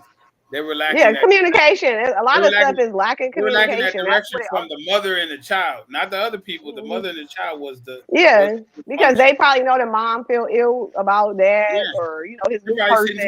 And look, if she thinks she this, she that, whatever, and then so they go over there and got they know because I had that with the girl that was disrespecting me in a past relationship and.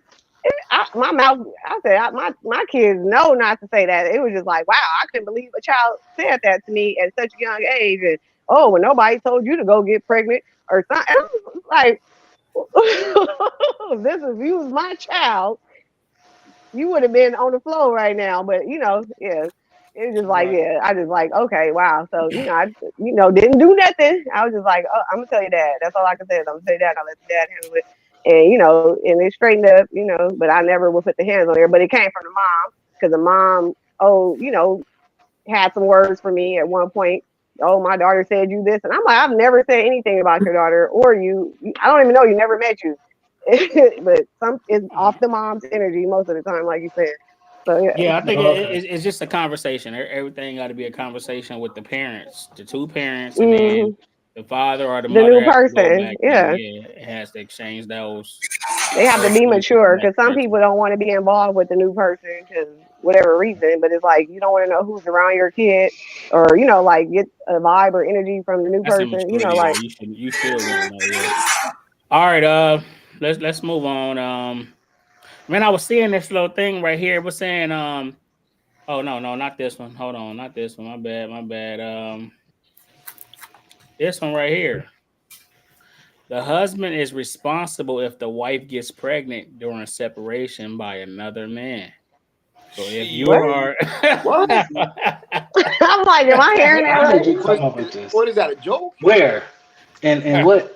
I think it was in like Georgia or something like that. So I can He's play a the sick video. individual, bro. Is that a Video. law? This was a That's a lawyer. crazy This was a topic. lawyer. It's not in every Oh, state. wow. It's not in every state. It's not in every state. But Mm-mm. I'll play the video. I believe she's a lawyer or something like that. But I'll play the video. And this is also another thing people do where we talk about being responsible. So sometimes a woman is married, and they've been separated for a while. She gets pregnant by another man. Her husband is the father. Wait, so the husband is the legal father, not the baby daddy is. The husband on the hook for that child. And but, so you can't even get divorced in Georgia if you're pregnant. Really? Because Georgia favors legitimate children being married in wedlock, regardless of who put the baby in there. Okay, so you can't get divorced. Wow. So in Georgia, the South is wild. You separate, but you're still married, and she goes off and get pregnant by another man. You're responsible for that child. That's your child, buddy. Jordan, what you doing? Wow. You know what? That's crazy. I ain't doing shit. She going down the stairs out of that robe on her. Bow. I'm out, bro. You gonna have to pay child support. You gonna have to pay child support. Oh, Right. That's what I was just gonna say. That's crazy. Well, that's why people need to be realistic when if you know you're gonna separate, get a divorce. People get separated. That's what they said. They were separating. So divorce takes time. No, it don't. When you file for divorce, it's going through. When you separate and then go to divorce, it takes a long time. But if you file for divorce right off the bat, it still takes a minute. No, but I'm saying it still take a while. But what I'm saying is, I ain't about to stay with nobody that's cheating already. I'm going straight to the divorce court because if I live out there, then I know that could possibly happen. If she already fucking somebody else, you better get divorced fast. But even if she smack, she's staying in the house. She ain't going nowhere until these papers are final. I'm trying to look, girl. All on your bed. I'm trying to that's like if you going through divorce. I'm here to pick you up and everything. What if you got pregnant on your bed though? Huh? So in Georgia, that's a demon. That's a demon. It was a movie. He gave her a drink and it was like so good, and they said, she miscarried. Jesus, forgive me, but yeah. That Plan B juice. You can't bring. You can't hear nothing you just said.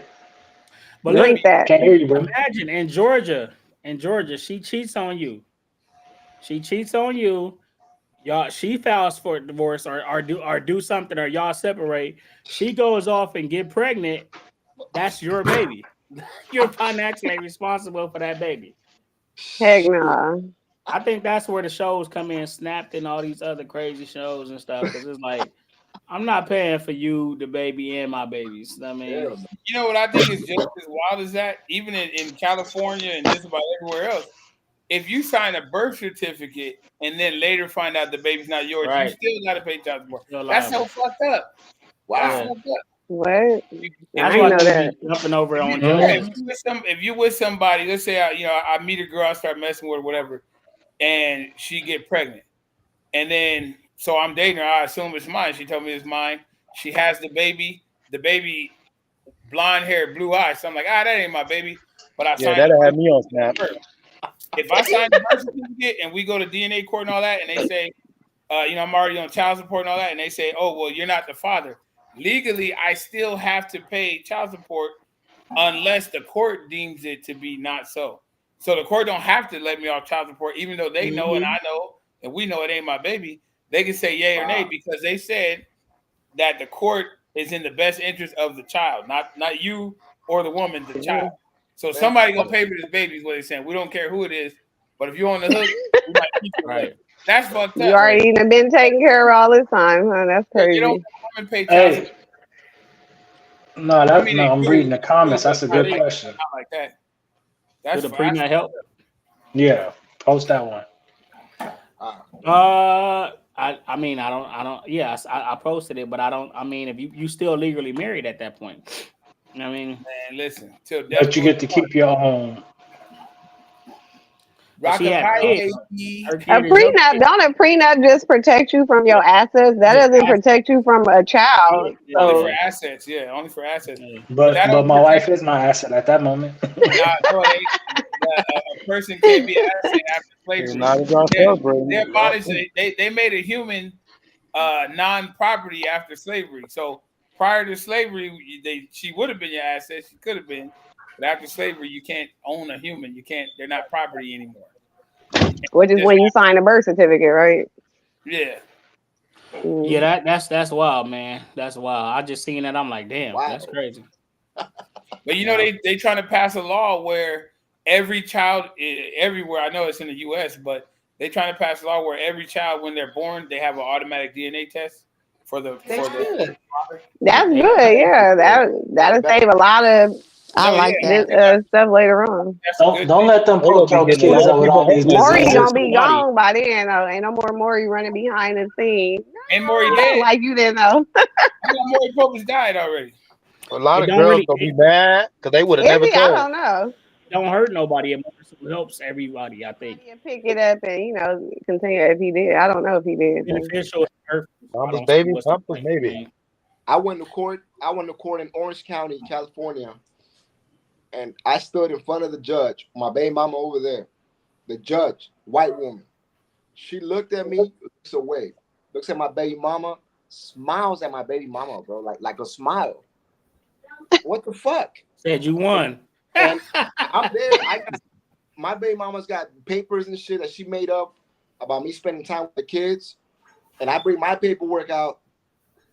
The judge tells me, well, you know what? We're going to go with mom's paperwork. So, sir, bam, case closed. They took me for $1,200 a month with child support. Wow. Yeah. For one kid or two kids? One kid. No, that was golly. Golly, okay. Yeah. So I remember that conversation. That's That some was bullshit. years ago. I remember we had that conversation. Damn. Yeah. So and they were taking that from me. You know what I mean? Like I can't. They take it from my check. So at the time I was working, I was a truck driver. I went to my boss. He was like a mentor to me. And I said, look, bro, this is my paycheck for 2 weeks. I don't even want to, there's no point of me coming to work. And he looked at it and he was like, you know what? I've been there before. So what we're going to do, we're gonna let you go. You can't just quit. And then you go to the court. So they let me go. They laid me off. I went to the court and I said, well, I don't make X amount of money no more. I'm not working. And they said, oh, well, why'd you leave your job if you know you had? I said, well, they let me go. I don't know what to tell you. I'll take it up with them. So the money stopped coming in for my baby moms, right? She's living it up. All that money's going to her. When that shit stops, she's blowing me up, talking shit. I said, we got to take it to the court because they go based on your income. You know what I mean? Yeah. So let me ask you a question. You've been selling drugs ever since. Part of the cartel. Yeah. Do they really like when people, as far as child support, let's say you pay $500 a month, the father paid $500 a month. Do they actually give the mother $500 a month, or how does that work? I've never known how that actually works. Well, they take the child support. They take a fee and they take interest, bro. They take interest too. They only take interest if you late. Yeah. Okay. Right. You're right about that. So, but I'm saying, like, let's say somebody paid $500 a month. How much does the kid actually see, or the mother see of that? They see. It depends on like what kind of case you on. Sometimes it go to the mom, and sometimes it go to the county as back pay.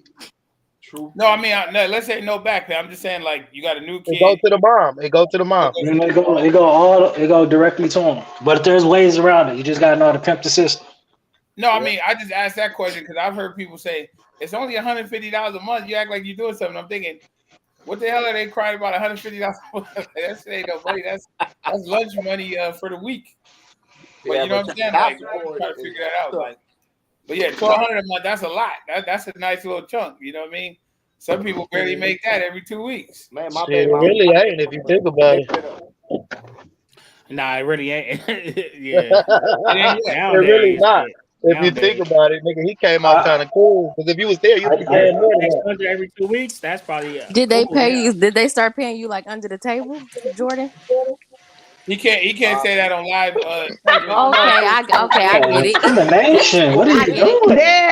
This is years ago. This is Wait for your baby mama. He like, this is in my past. Yeah, It don't matter now. I'm talking about He like long time ago.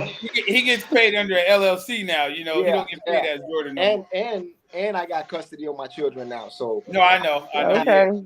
Hey, that's what I'm talking about. Sound like Yeah, my little situation was a little bit different, man, because it was like I was making good money, but it was like, damn, I ended up having a truck accident. So when I went between jobs, I went to go to the courthouse while I was out of work. So I had that low payment, then I bumped back up.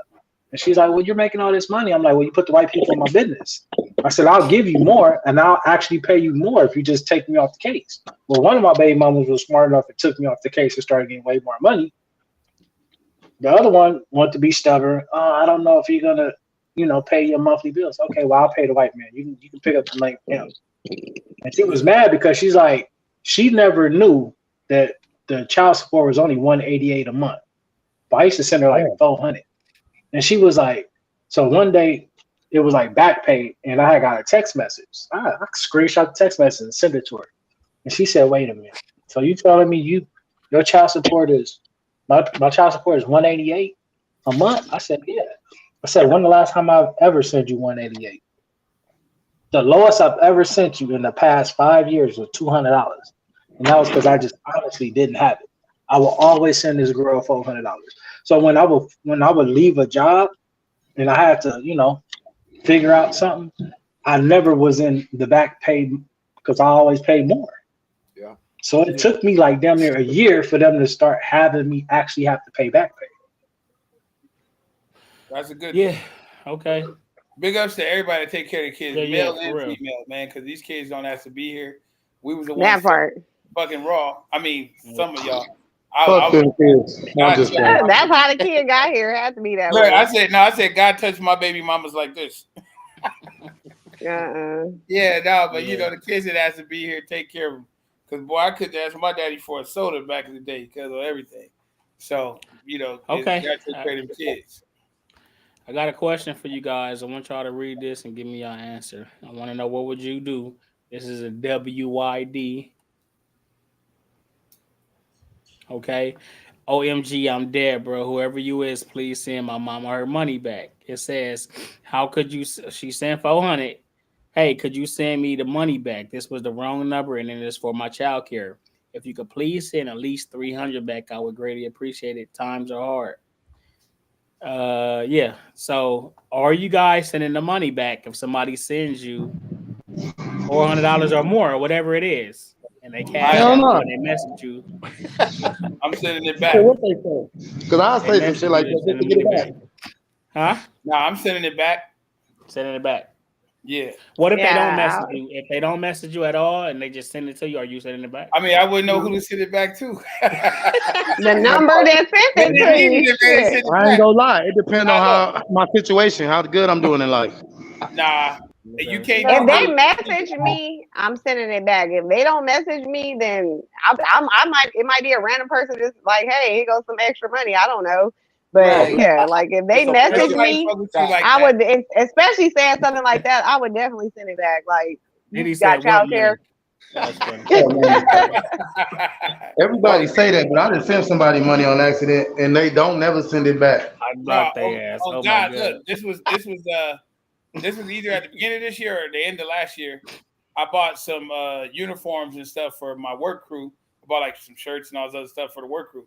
So I Zelled the lady her money, which was only like $60-$70. So later on, a few months later, I was sending my daughter some money. Now my daughter's name is Kiera. The lady's name is Carla, but I had only sent it to her the one time. So I'm driving, not paying attention, and I I want to say it was like $600. I was sending it to Kiera, but I sent it to Carla because I just saw the K and I hit it, boom, and I keep going. So I text my daughter like, damn, you didn't say thank you? And she said, thank you for what? And I said, the money I just sent you. She said, you didn't send me no money. I'm like, shit, yes, I did. Look at your account. She was like, I ain't got nothing in my account. So I look at the name and I'm thinking, who the fuck is Carla? Because I only sent it the one time. I didn't know who that was. So I'm freaking out. Like, I just sent somebody $600. And I'm hot. $600? Oh, $600, man. So I'm going through my list because I have no idea who Carla is because it just says Carla. So I'm looking at it. So I finally figure out how to get into the Zelle and look at the phone number. So then I put the phone number in my phone and it pops up uniform lady. So I'm like, oh shit. So then I call her and she barely speaks English. So now I'm trying to go back and forth with her. And she said, how do I know you are who you say you are? I swear to God on my kids, this happened. Oh my God. How do I know you're not trying to, like, how do I know you didn't scam him and send it to me to send it to you? It's basically what she was saying. So I'm like, nah. So her daughter was like, yeah. My mom saying, how does she know it's really you? She doesn't even know who you are. And I'm like, I bought uniforms from her one time. So I said, look, I'm going to send you my ID. So I sent her my ID. She was like, well, that doesn't prove anything. So I said, so now I'm getting mad. I said, check this out. I would have pulled up on her. I'm coming to your house as soon as I leave where I'm at. And when I get there at your house, I just need my money. I'm not trying to be rude or nothing, but I need my bread. But they was really acting like they wasn't fucking with me. So I drove all the way over there to the lady's house. And it was like two dudes there because I guess they was nervous because I said I'm coming. And when I got there, the lady pulled up and she was like, oh, I remember you. So she literally zelled it right back to me. But the motherfucker, even when I was there, she's like, but let me see your ID first. But she gave it back. But I swear, they was not trying to give me that money back. I was like, nah, that's $600. I need that back right now. I'm coming to your house. I'm doing whatever I gotta do. But I'm getting that was their groceries. Right. And that was just $600 and you was asking about 5 million to yourself or 10 million or what you say to your family or something like that. You said and people acting like that over a couple hundred. No, the question he asked last how much week you was say you they keep actually the 5 you? million? And if we would send it back, how much would 400? Oh, that ain't really nothing. I thought you said something else. I was about to say, hell no. I said 400,000. Hell no. I believe in. I don't know if you want to call it karma, the universe, blessing. I don't know what you want to call it, but I wouldn't keep nobody because you really don't know when somebody really hurting, and that shit could change their life. I promise you. Nah, for real though. I agree though. It can really change their life. I strongly believe in karma. I would give it back. Now, if it was a nigga that I know be hustling, doing shit and all that, and he said it, I'd be like, "Cuz you ain't send me no money." No, I'm just kidding. Man, when we was younger, man, when we was like 19, we stayed in our little single apartment in Hollywood, and we went to the car wash, and I think we got up from the bench, and it was some dude like little thin little wallet, and we was doing bad. You hear me? He was doing bad. When I say they left that way, he got up and looked at the wallet. The guy must have slid over like. Because in my heart of hearts, I don't know which heart it was, but in my one of them. I don't know which one. Yeah, one of them hearts, I was like, man, let me see, because if it was some important shit, I probably would have gave it back to him. Man, I think he had like $400-500 in there, man. You looked at it as a blessing, huh? Thank you, Jesus. For real, you might have been his. You might have been his karma. Look. I was like, you was his karma. For real, you was his karma, and he was your blessing. That's how. I mean, hey, man. And we ended up getting us some food and everything, and he just blessed us. I mean, he had a nice car too. I mean, so I figured, he had it, man. But to this day, it been so many times. I remember Brenda went to the grocery store, bro, and left her whole purse with, I think it was how much was it that time? Like $600. It was like $600 in there, in a grocery basket. Took the groceries and left the money, left the purse, and then nobody. She went back and the purse was still there, bro. I mean, like that's because she paid it for it, but. At some other time in life, they probably would have. That's when somebody stole some money from us. I remember. That's what I'm saying. Yeah, you don't pay for it, but hey. Well, we got it back. I dropped $2,000 in cash in Las Vegas, bro. $2,000. Oh, you was gonna lose that anyway. Then that's why. Yeah. I find money out here. Well, I used to. I don't know more, but I used to find money out here at like the gas station, especially by casinos and all that, it just be money on the ground. Like people get drunk and lose their money, whatever. If it's not nobody wallet, I'm picking that shit up. How you dropped $2,000? You was going what? Why He did had you his have robe $2,000 in your pocket? For That what? nigga had his robe on. I had a lot more than 2,000, bro. Believe me. Was you by yourself? I had put that in my back pocket, and Was you by yourself? Carry my money in my bag. So I don't know what I got off a taxi cab, and I don't know. But I just got to the table, and when I reached for that money I had, I said, "What the fuck?" But I just kept playing. I had a shit ton of money on me, probably like 40 grand. So I wasn't really shit. tripping. Okay, yeah. That's when you was on your. I remember that's when you was on your hot boy shit. We used to be running around on some crazy shit, drunk. Yeah, I was about to say this too. I need to start following y'all around dropping money and shit. That part. Yeah, I ain't never. Pull up on me in Vegas. Where y'all gonna be at this weekend? I dropped $5. I'm hot. At the sports bar I dropped $5. I started. Look, I dropped $5. I started accusing my kids. I'm like, nigga, you ain't. That's why I asked who he was with. I was like, nigga, they got I know you. y'all seen my $8 on the table. Yeah. They said, "Who took my $8?" That's stealing. Start accusing my loved ones and stuff. You know what I mean? They said $8. Hey, if I don't get my $8 back, ain't nobody leaving this motherfucker. Man. Tear the house up for my $8. And if you drop something in my house, don't. It's mine. Don't pick it up. Oh shit. Yeah, if you drop something in my house, it's mine. If it hit the flow, it's mine. I mean, yeah. What'd you say? If it hit the flow, it's yours no more. more. For real. If it hit the flow, it's mine, man. Okay, man. Yeah, we went through that, man. Yeah, so y'all, everybody sending the money back. Everybody not sending the money back. Y'all scandalous. I'm not sending it. What? I ain't sending it. I ain't about to lie because it sound good. I'm not lying. That's just me being a good person that I am. I'm just saying. I'll be lying because it sounds good as far as me. I ain't trying to like talk about nobody. Man. Yeah, no, that's just me because I have a good heart and I'm not hurt like that. Oh God, yeah. No, I'm saying I didn't say you have a bad one. I'm saying I admitted too. Like if they don't say nothing in the text, I probably wouldn't. But if they text me, yeah, I would definitely send it back. That's what I said. If it's somebody I know, like hell yeah, I'm sending it. But if I don't know you, you fucked. You mean like even if they text you and told you what they going through, you still saying no? I didn't shit happen to me before, and I didn't say, hey man, this, that, man. People don't, man, listen. That's mine. That's a blessing. You gotta be a blessing and give it back so you get blessed with more. That's just my mindset though. You ain't got no money to your name, and then that hit, and then you go give it right back, and then be right back struggling. I'm keeping it. If I ain't got shit to my name, I'm keeping it. That's why I said it depends on the situation. I mean, I ain't gonna lie. True. I don't know, man. That'd be rough. But I mean, if I was dead broke, I don't know what I would do. But exactly. Yeah, I mean, I guess that would change the dynamic. $400 ain't enough for me to feel guilty all day about. That's just $400. I mean, I could ask one of my kids for that. So that ain't nobody to, you know what I'm saying? Can I go on y'all bank account or something? I can do that, but I can't take nobody's money, man. They're like that's my cancer medication or some shit.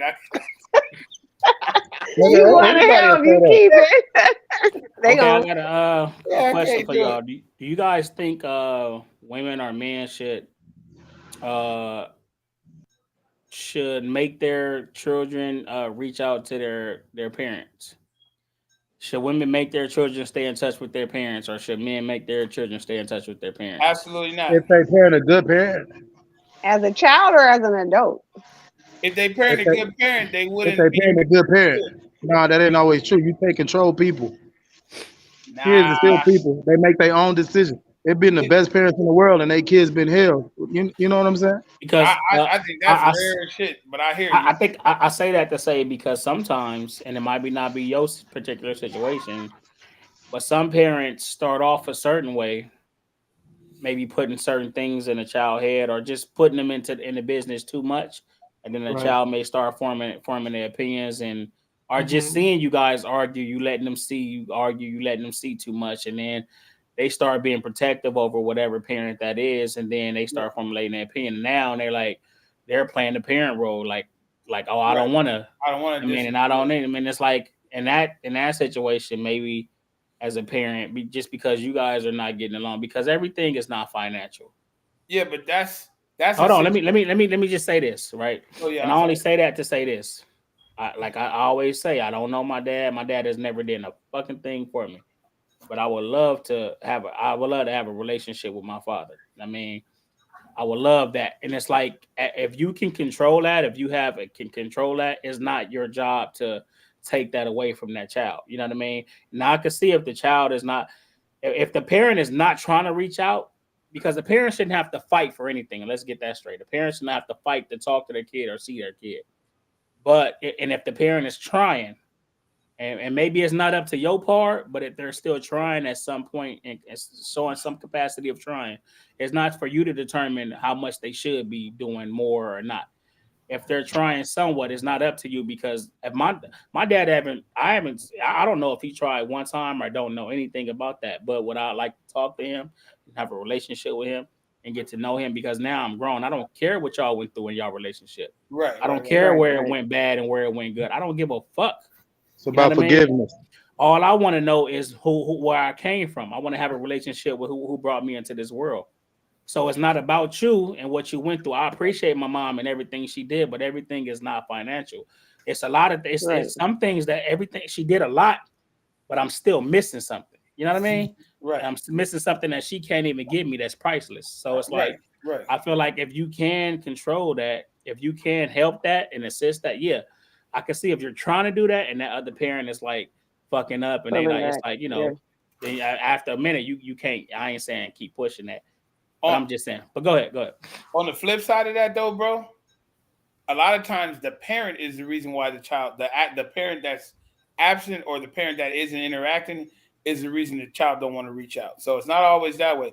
Sometimes the parent don't have the proper relationship and foundation with the kid themselves. So the kid learns that after a while, and they pull away because they see they lied to me. They don't show up when they say they're going to show up. They don't do what they say they're going to do. Or they yell at me for no reason, like whatever those things are. So they make that decision. So as they get older, I think you would still be as bad a bad parent to tell them, no, you have to call your parent. You have to. I feel like early on though, with little, this, early on, little, you kind of guide them into that, like, hey, that's your father or your mother. Yeah. You want to do X, Y, Z. But at the same time, you don't push your kids in the harm way. So if you know that your kid's venting about a situation that they can understand, like it hurts me to do this or it hurts me to do that, you shouldn't push them on them at all. So because that would be just as bad as if you're pulling them away and it's a good parent. So it really just depends on the situation. But I mean, there's situations where the kid's probably better not dealing with the other parent. And that could be a thing. All right. But it's so I got something. I got something to say. I got something to say because I haven't seen my two oldest kids since 7 and 5. Right. So whatever we got going on has nothing to do with you. With me and I'm trying to do for my kids are something completely different. And that was taken away from me. I know you're my kid. No, wait. Let me finish. I'll let you cook. Let me cook. Oh, no. For the groceries, let me cook. My bad. So basically what I'm saying is I literally have a repeat button where I press the repeat button and I went into the past. And now I have my youngest son with me, which is 8, around the same time that my oldest son was since the last time I've seen him. And I'm able to actually get a do-over. Most people don't get a do-over. Mm-hmm. But basically what it is if me and you are not getting along, what gives you the right to take that child from me? And my uncle told me something that was so cold and it sounded so male chauvinist. But as I got older, it made all the sense in the world. He said, we only care about the baby calves. We don't care about the cows. Because at the end of the day, that bitch about to go to the slaughterhouse and we're going to make her into a hamburger. We only here for the calves. So who cares what the mother is going through at that moment? How do you know that you can't even reconcile the situation? We might have just had a little falling out and things could have patched themselves up. But because now you're living with this hardened heart that you're convincing yourself to stay mad. That's where a lot of people go. They go into their egos and they try to convince themselves to stay mad. It's like, bro, there ain't no shit to stay mad for a person. Right. And now you ain't seen your kids in 15, 16 years. Shit, sometimes I think it just be like they be mad. And then we throw the hold on, let me say something. Then we throw the we were just protecting the kids. Bullshit. Because at the end of the day, now the kids is out there running crazy because at the end of the day, you check you when they go to the doctor and they get blood work, guess what? My blood's in there too. So how it don't matter how far you take the kid from me, that kid gonna act just like me. Yeah, I don't know. Kid gonna look like me. I want you. So when you get mad, you look at me. You looking at me. You got to look at what happened at that time. You got to go back to when it happened. And I'm not speaking for you or her or whoever, but you got to look at where you were and who were you at that time when they were taken away. Because it could have been better. It could have been worse. But just because a parent is a parent don't mean they're responsible enough to be in the life. That can tarnish the kid way worse. But I'm not saying that in your case. I'm just saying in general, sometimes the best thing a person could do is take their kids away from the mother or the father. The best thing for them. If it's no abuse, what criteria? But what? Yeah. If there's no abuse, then no. It's as simple as that. If there's no physical or mental abuse, if I'm not, you ain't shit. You ain't that's what I mean. Like, it depends on the situation. Like if certain things have a factor, that's one thing. But if they don't, then by all means, that okay. So let me ask this. Let me ask. That's what I said in the beginning. If there's so is financial is non-financial because he can't support financial, she can't support financial. Is that a reason? No. To take it should. So it's mainly the effort they're putting in to be present and to be in the child's life. As far as yeah, because you deal with people like, for instance, you deal with parents where when the dad come over to get the kids, he like, hey bitch, you got my kids ready? Like he dogging the mama out, talking stupid and all that, or the mama vice versa. So that's not somebody you want to. That's not a situation. For one, it's not healthy for the two grown-ups or the children. So wouldn't want to have. But what if he? Hold on, I'm not excusing his behavior, but what if he call her a bitch? But what if he call her a bitch, but he a good parent? I'm not excusing his behavior, but what if he do call her a bitch every time he see her? But he the perfect parent in the world. If you're doing that in front of your child, if you're doing that in front of your child, you are not a good parent.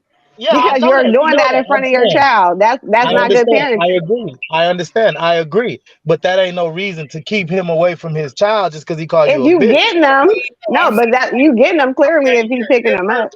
Right, that's what I'm saying. We saying, would you keep him like if they had like a relationship, or would you like make them reach out to him like, I don't like that he called me a bitch or she called me a bitch. I've experienced that. I've experienced that, and I still let my son or kids reach out. You know what I'm saying? Because you feel how you feel towards me. One at a time. Y'all got to talk one at a time, y'all. My bad. You got to be more realistic with that, though. It's not just the bitch work. It's niggas that beat the shit out of their baby mamas in front of their kids. They don't need to be around your kids. Yeah, but we can go all day with them talking. I said earlier, no violence. Take your kid. I know, I understand, but that's what I'm saying. Every situation is different. So what I would say, anybody who went through that, you got to go to court. Go to court and fight. That's all you can do. Because you can say you're the great parent, the great mother, or the great father, but something kept you from following through to make that situation. White people, I don't want people in my business. That's what kept me. He's saying to get them involved, though. But that's the best bet sometimes, to protect the child. When you look at it, if I had to go to court to have both my kids, I would have been in court. If that's what it took for me to get there, if I had to build a spaceship to go to the moon, I got to build a spaceship to go to the moon. I'm scared of heights. I'd be on the spaceship on my way to the moon. So if that's what the line is that you draw to keep you separated because you don't want to deal with the white man, then the white man is bigger than your love. And I'm not trying to. But when I say looking at, because you got to remember, man, this is 20. I was 22. You're not really thinking that far ahead at 22. You know what I mean? Right. If you tell me today, the paperwork is already done. just in case you want to get sideways. You know what I mean? Yeah, Paper was done as soon as we laid down. But as I was younger, I didn't understand the situation. No, I understand. You know what I mean? That's why I said I wasn't talking about. No, I'm saying then, like I said, when I took myself into this spaceship, I understood as an older person now. I understood who I was dealing with. But so when she said, "Oh, I'm leaving," but when she said, "Oh, I'm leaving, I'm out of here," I said, "Okay." She'll be sending them back. And sure enough, 3 years later, you need to go get your son. Okay, go ahead and send him down here. So she sent him down here. He's been with me for 3 months now, and he's become the model, consistent citizen. But the thing is, he's at that age. He's 8. He's at the age where he wants to play. He wants to look at cartoons and all that stuff. And I always tell him, because this is the one thing I was big on, because I was on the other side of that fence. I said, make sure that you call your mom. I don't care what goes on. You pick up that phone and call your mom. And I'm with that way too. in Florida. She's way in Florida with Mr. Broke Boy. Yeah. I'm in California. But I still say, but what time is it? I don't care. Just add 3 when you call. But look, so hey Jackson, I love you for that though, for real. I love you. And I'm the same way like that too. Like it's not that. Yeah, he get up. Yeah. It's not that my kids, they don't have a relationship, but sometimes. No, nigga, call. Well, he'll tell me, it's 6 o'clock now. It's 6 o'clock now. It's 9 o'clock out there. She up. Don't worry, call. All you can do is your best, bro. All of us, everybody on here and everybody listening, all you do is your best. I mean, it ain't always going to turn out the way you want it sometimes, but just do what you got to do, and you just got to work it out. However that fight's going to end up, at least you fought. You know what I mean? I can tell you guys from the kid. I'm a grown man now, but from being a kid, but my mom, our situation was different. My mom didn't have access to do that, but I can tell you this: if it's like you said, if it's not abusive, it's not a situation that puts a child in danger. If it's not a situation to where emotionally you keep getting let down, because I understand that too, to where you can't keep promising the kid or coming or feeling, emotionally damaging the kid. You can't keep doing that too. So if it's not those situations and somebody's trying, maybe they don't have it all financially or stuff like that. And then even if they do mess up a few times, I mean, that's a parent is a parent, a father and a mother. That's a parent is a parent. You can't exchange those things for nothing. You can't fully give a child what they need.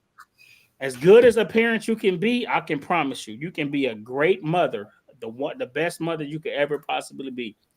That child is still going to be lacking something. You can 100%. Be the best father that you can actually be, but that child is going to still be lacking something. They might not even understand that they're lacking something until they get older.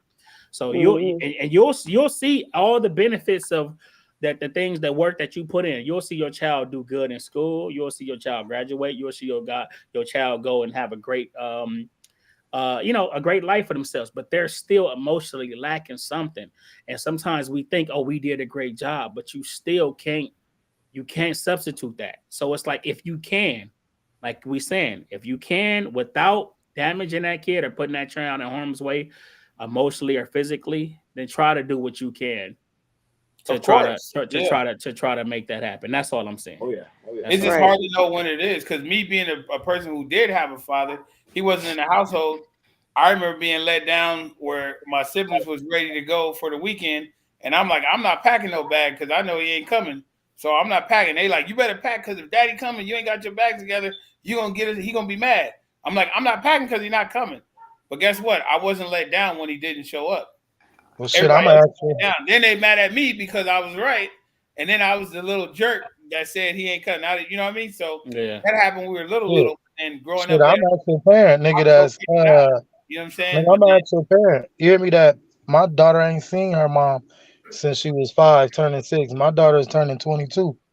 So and I used to, I hit back on what Antron said about the whole little, if the parent not like they not consistent, they in and out, they keep letting the kid down, that can be like messed up to, for the kid too. So it can be worse. But now as she get older, it's kind of different, because she want to reach out to her, and I kind of like wondering why they don't have a relationship, because it ain't even that she not on drugs, nothing. It's just she just don't reach out to her daughter. So it's like I really don't know what to do. So that's why when he asked that question, it was like, shit, man. It all depends on like if they're a good person, like, or like what where they at, where they mental at, like what they own.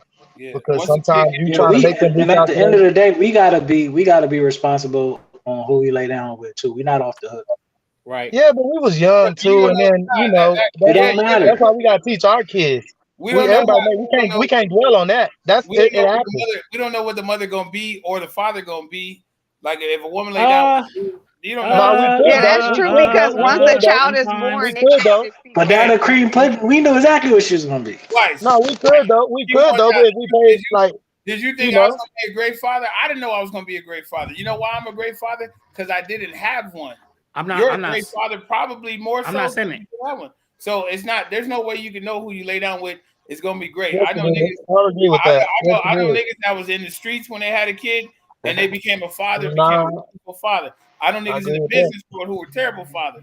So there's different aspects of people, the individual person, that will make them who they are. It's not because there's no way you could know. You don't know if they're gonna be a good wife. You don't know if they're gonna be a good mother. You don't know. You don't know nothing. Right. You just gotta work through it. Yeah, but you can see signs and you can pay attention in the beginning. You get some type of idea. Red flags. There's signs. I mean, there can be, but you don't always see the red flags from the inside. Most people don't know the house because you're not trying to look. That the people pussy was good. The house on fire. The people that know the house on fire is the ones that's outside. Looking at I said because the pussy good, you're not trying to see it. Right. That's what you got them goggles on. The people the people ideally 9 times out of 10 when a house is on fire, somebody outside the house called the 911 because the people inside. And let me ask you a question. While you smashing her, wait. But I'm gonna counteract that. When you in the pussy and it's all good and stuff, and you take it around your family say, "Bird, I don't know about her." Y'all tripping. That has nothing to do with her being. That shit happens too a lot. That has nothing to do with her. If somebody don't like an individual person, it could be because they see themselves in that person.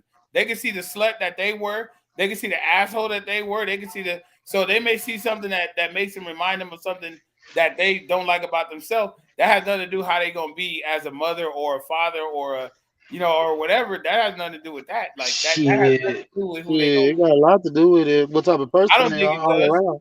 Because why not? You judge a person off their character. You go let a fucked up person raise a kid, and you know that they ain't shit. That's not what I'm saying. He said, or you want to have a baby by them, or whatever. You understand what I'm saying? That's why I said, yeah, you could know. You do kind of know. You niggas know that these a woman a woman know a nigga ain't shit in the beginning. A lot of people do. They just be. But you know how that's great mothers. It's a whole different subject, but no, nigga, you can. That's great mothers. We were just young and wasn't paying crazy. But I know some hoes, like some real. It's some hoes that's great dads wonderful too. mothers, bro. Wonderful some hoes as great fathers. Yeah, that's what I'm saying. So it's not. What you talking about, studs?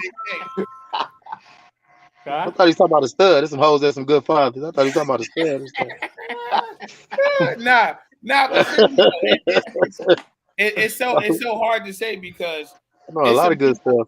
It's some people I knew was gonna be good mothers that dropped their kids off to the daddy.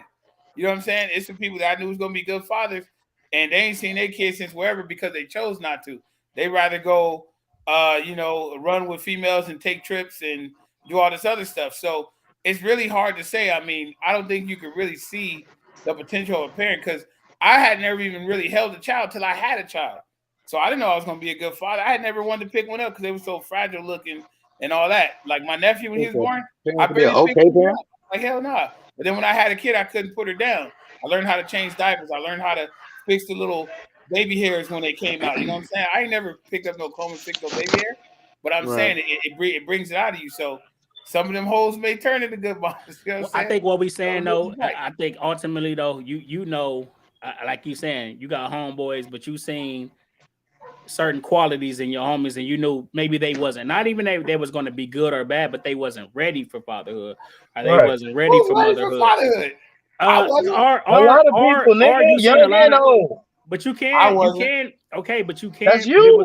But it's certain. But you might have had good qualities, that morals and values that you stood on. That I knew. Okay, this man probably, if that came to you, you could be. It's certain homies that nigga, he was doing bullshit or he was just on. So I mean, so you already know, like it's the opposite too. That's what I'm saying. It's so hard because I mean, you can't really know. It's the future. You can't predict the future. But what we saying, that's what I mean more. Yeah. Yeah, of course, you're right. But of course, it's always signs that will make you doubt. Not saying because it's niggas that didn't turn it around, or women that didn't turn it around. So we can't really predict. But I think if you go with your gut feeling, sometimes it's like your gut feeling might be right. Sometimes, not all the time. Sometimes, you know what I mean.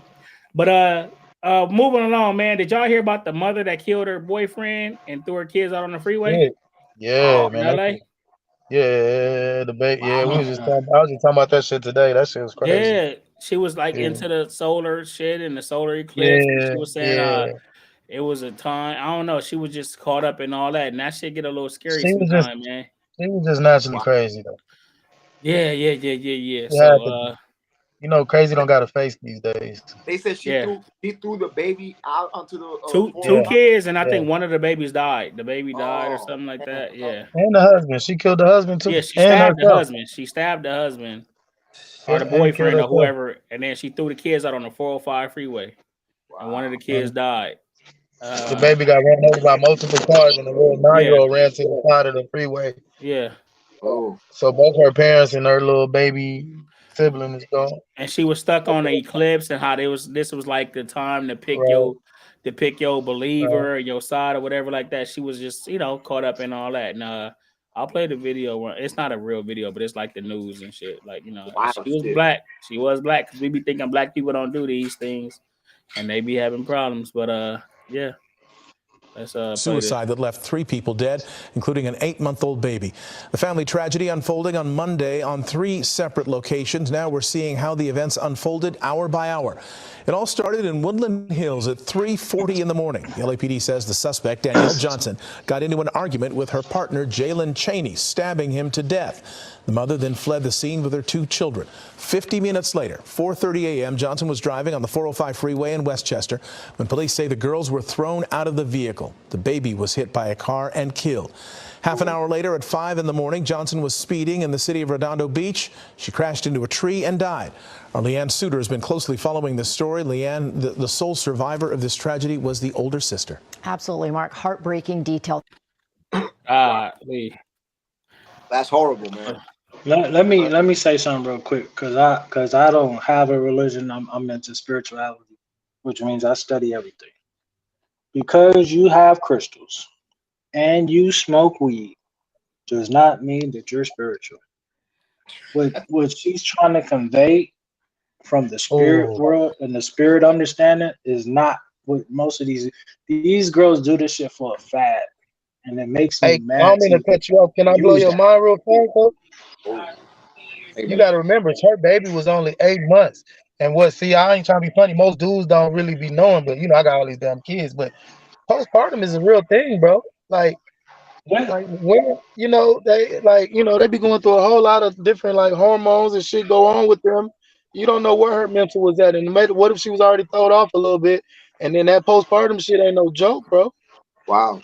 Yeah, that shit is for real. If you into some other shit too, yeah, because I went through postpartum and that's what I'm trying to tell you. They want to kill yourself, kill the baby. It's not that they not necessarily. I don't want to even say crazy because a lot of women experience that and go through it. And as men, we don't tend to understand it. We just thinking she just ain't really no understanding. Ain't no reason for that. But what if she already had mental an illness anyway? She was going through something, and then that postpartum just pushed her to the edge. What it was she wrote something on social media about this, so that's why they went to strictly this. Yeah, because we don't know. Yeah, she was talking about the solar eclipse and all that, and how people. She wrote a lot of messages and stuff. Man, postpartum is real. No, it's definitely real. It's definitely real. That's real. And it just baffled my mind that not even the news, nobody speak on this woman just recently had a baby, so that might play a big part in it. It's just so caught up with the whole little conspiracy shit and this and that. It's really, I feel like mental illness, bro. On top of Man, I'm telling you, bro, like, something not Yeah, right. it's deeper than what they saying.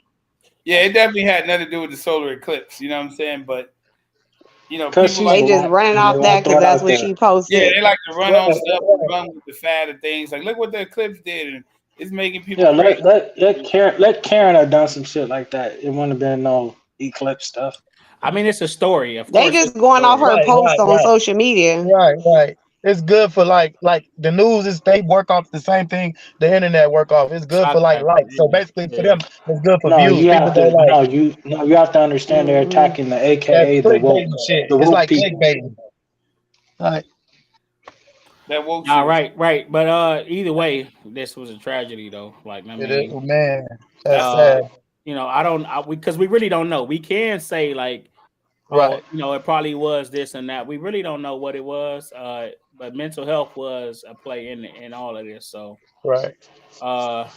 Man, it's just sad, bro. That's it's horrible, just sad. man. When I read that, I was devastated.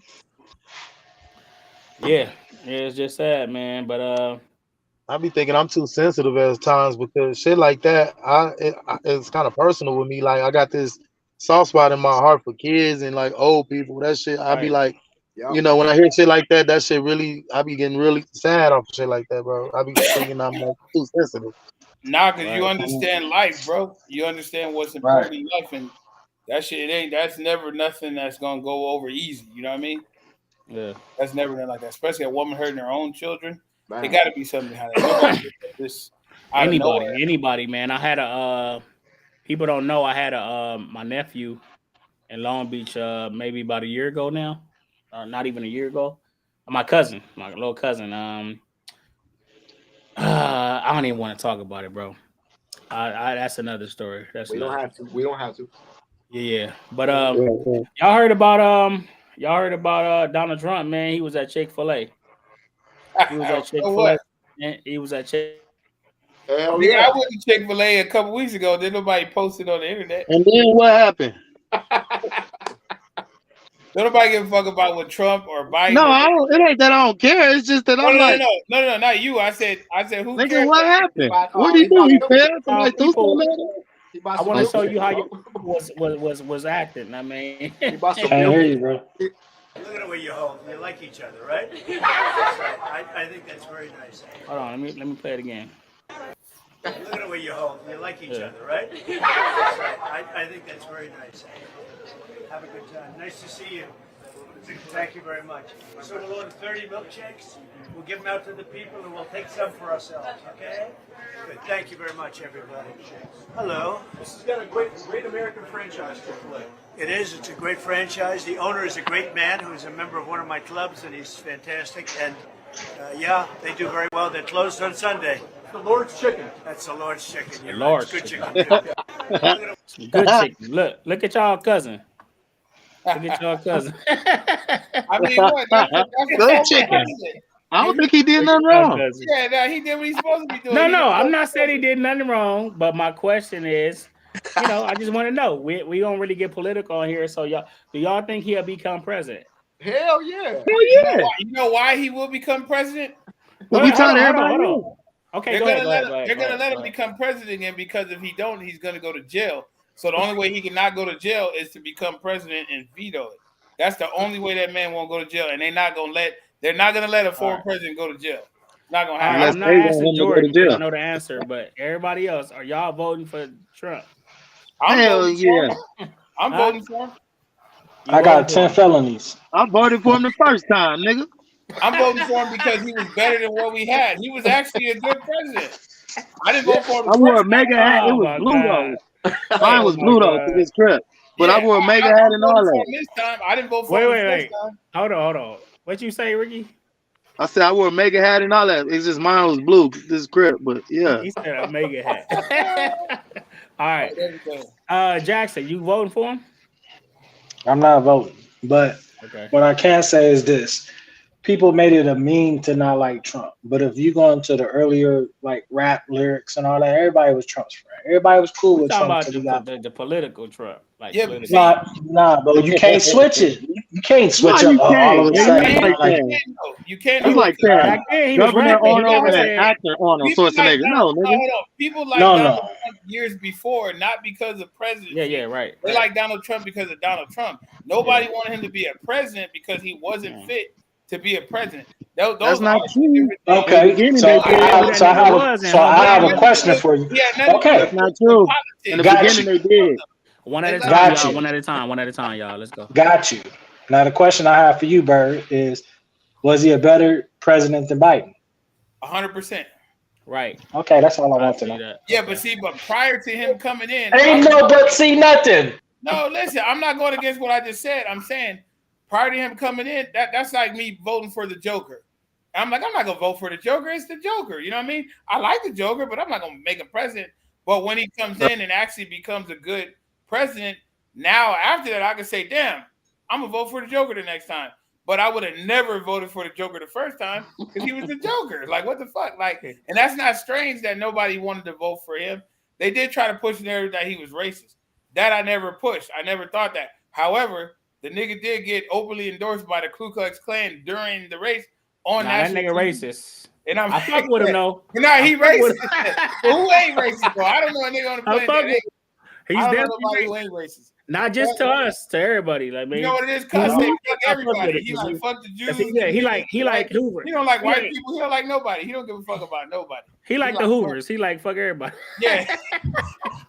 Cuz said CKBK all day. That's he don't give a fuck. But that's what I'm saying. So it wasn't a hate Trump thing. It was more of a Trump isn't fit for this position because we've all been pushed to believe that you have to be suited for a job before you get the job. And in this case, they just said, we just gonna let him see what happened. Yeah. And he just walked in saying how he feel. And I think that's why people fuck with him, because it's like, damn, you just disrespected me, but everybody else be lying. Like everybody else be lying to us and make it.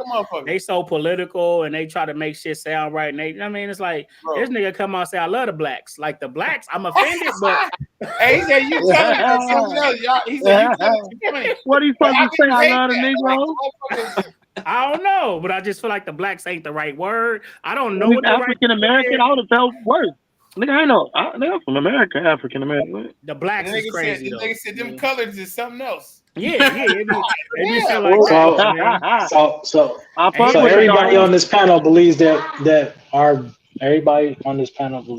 votes count.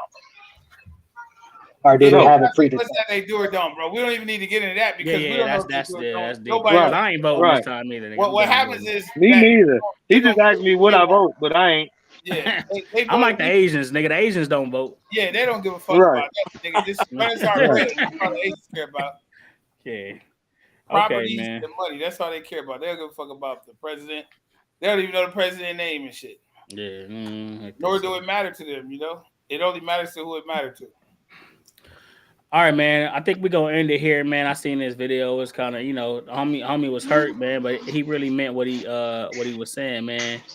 Nigga stole his bitch, and he had something to say about it. So I don't care about him taking my wife. That's nothing, Your Honor. What the boil down to is the pain and the anguish of this man in my face, in my business, asking my wife to fix him some chitterlings, Your Honor. Your Honor, this man has his own life. He has his own. Why ask my wife to fix? And I cussed him out on the phone, Your Honor. I told the man, I said, man, you're not getting nothing. And asked his wife to cook him some chitterlings. That's amusing. Do you know how man hard it suffered is? pretty. Chitterlings takes time.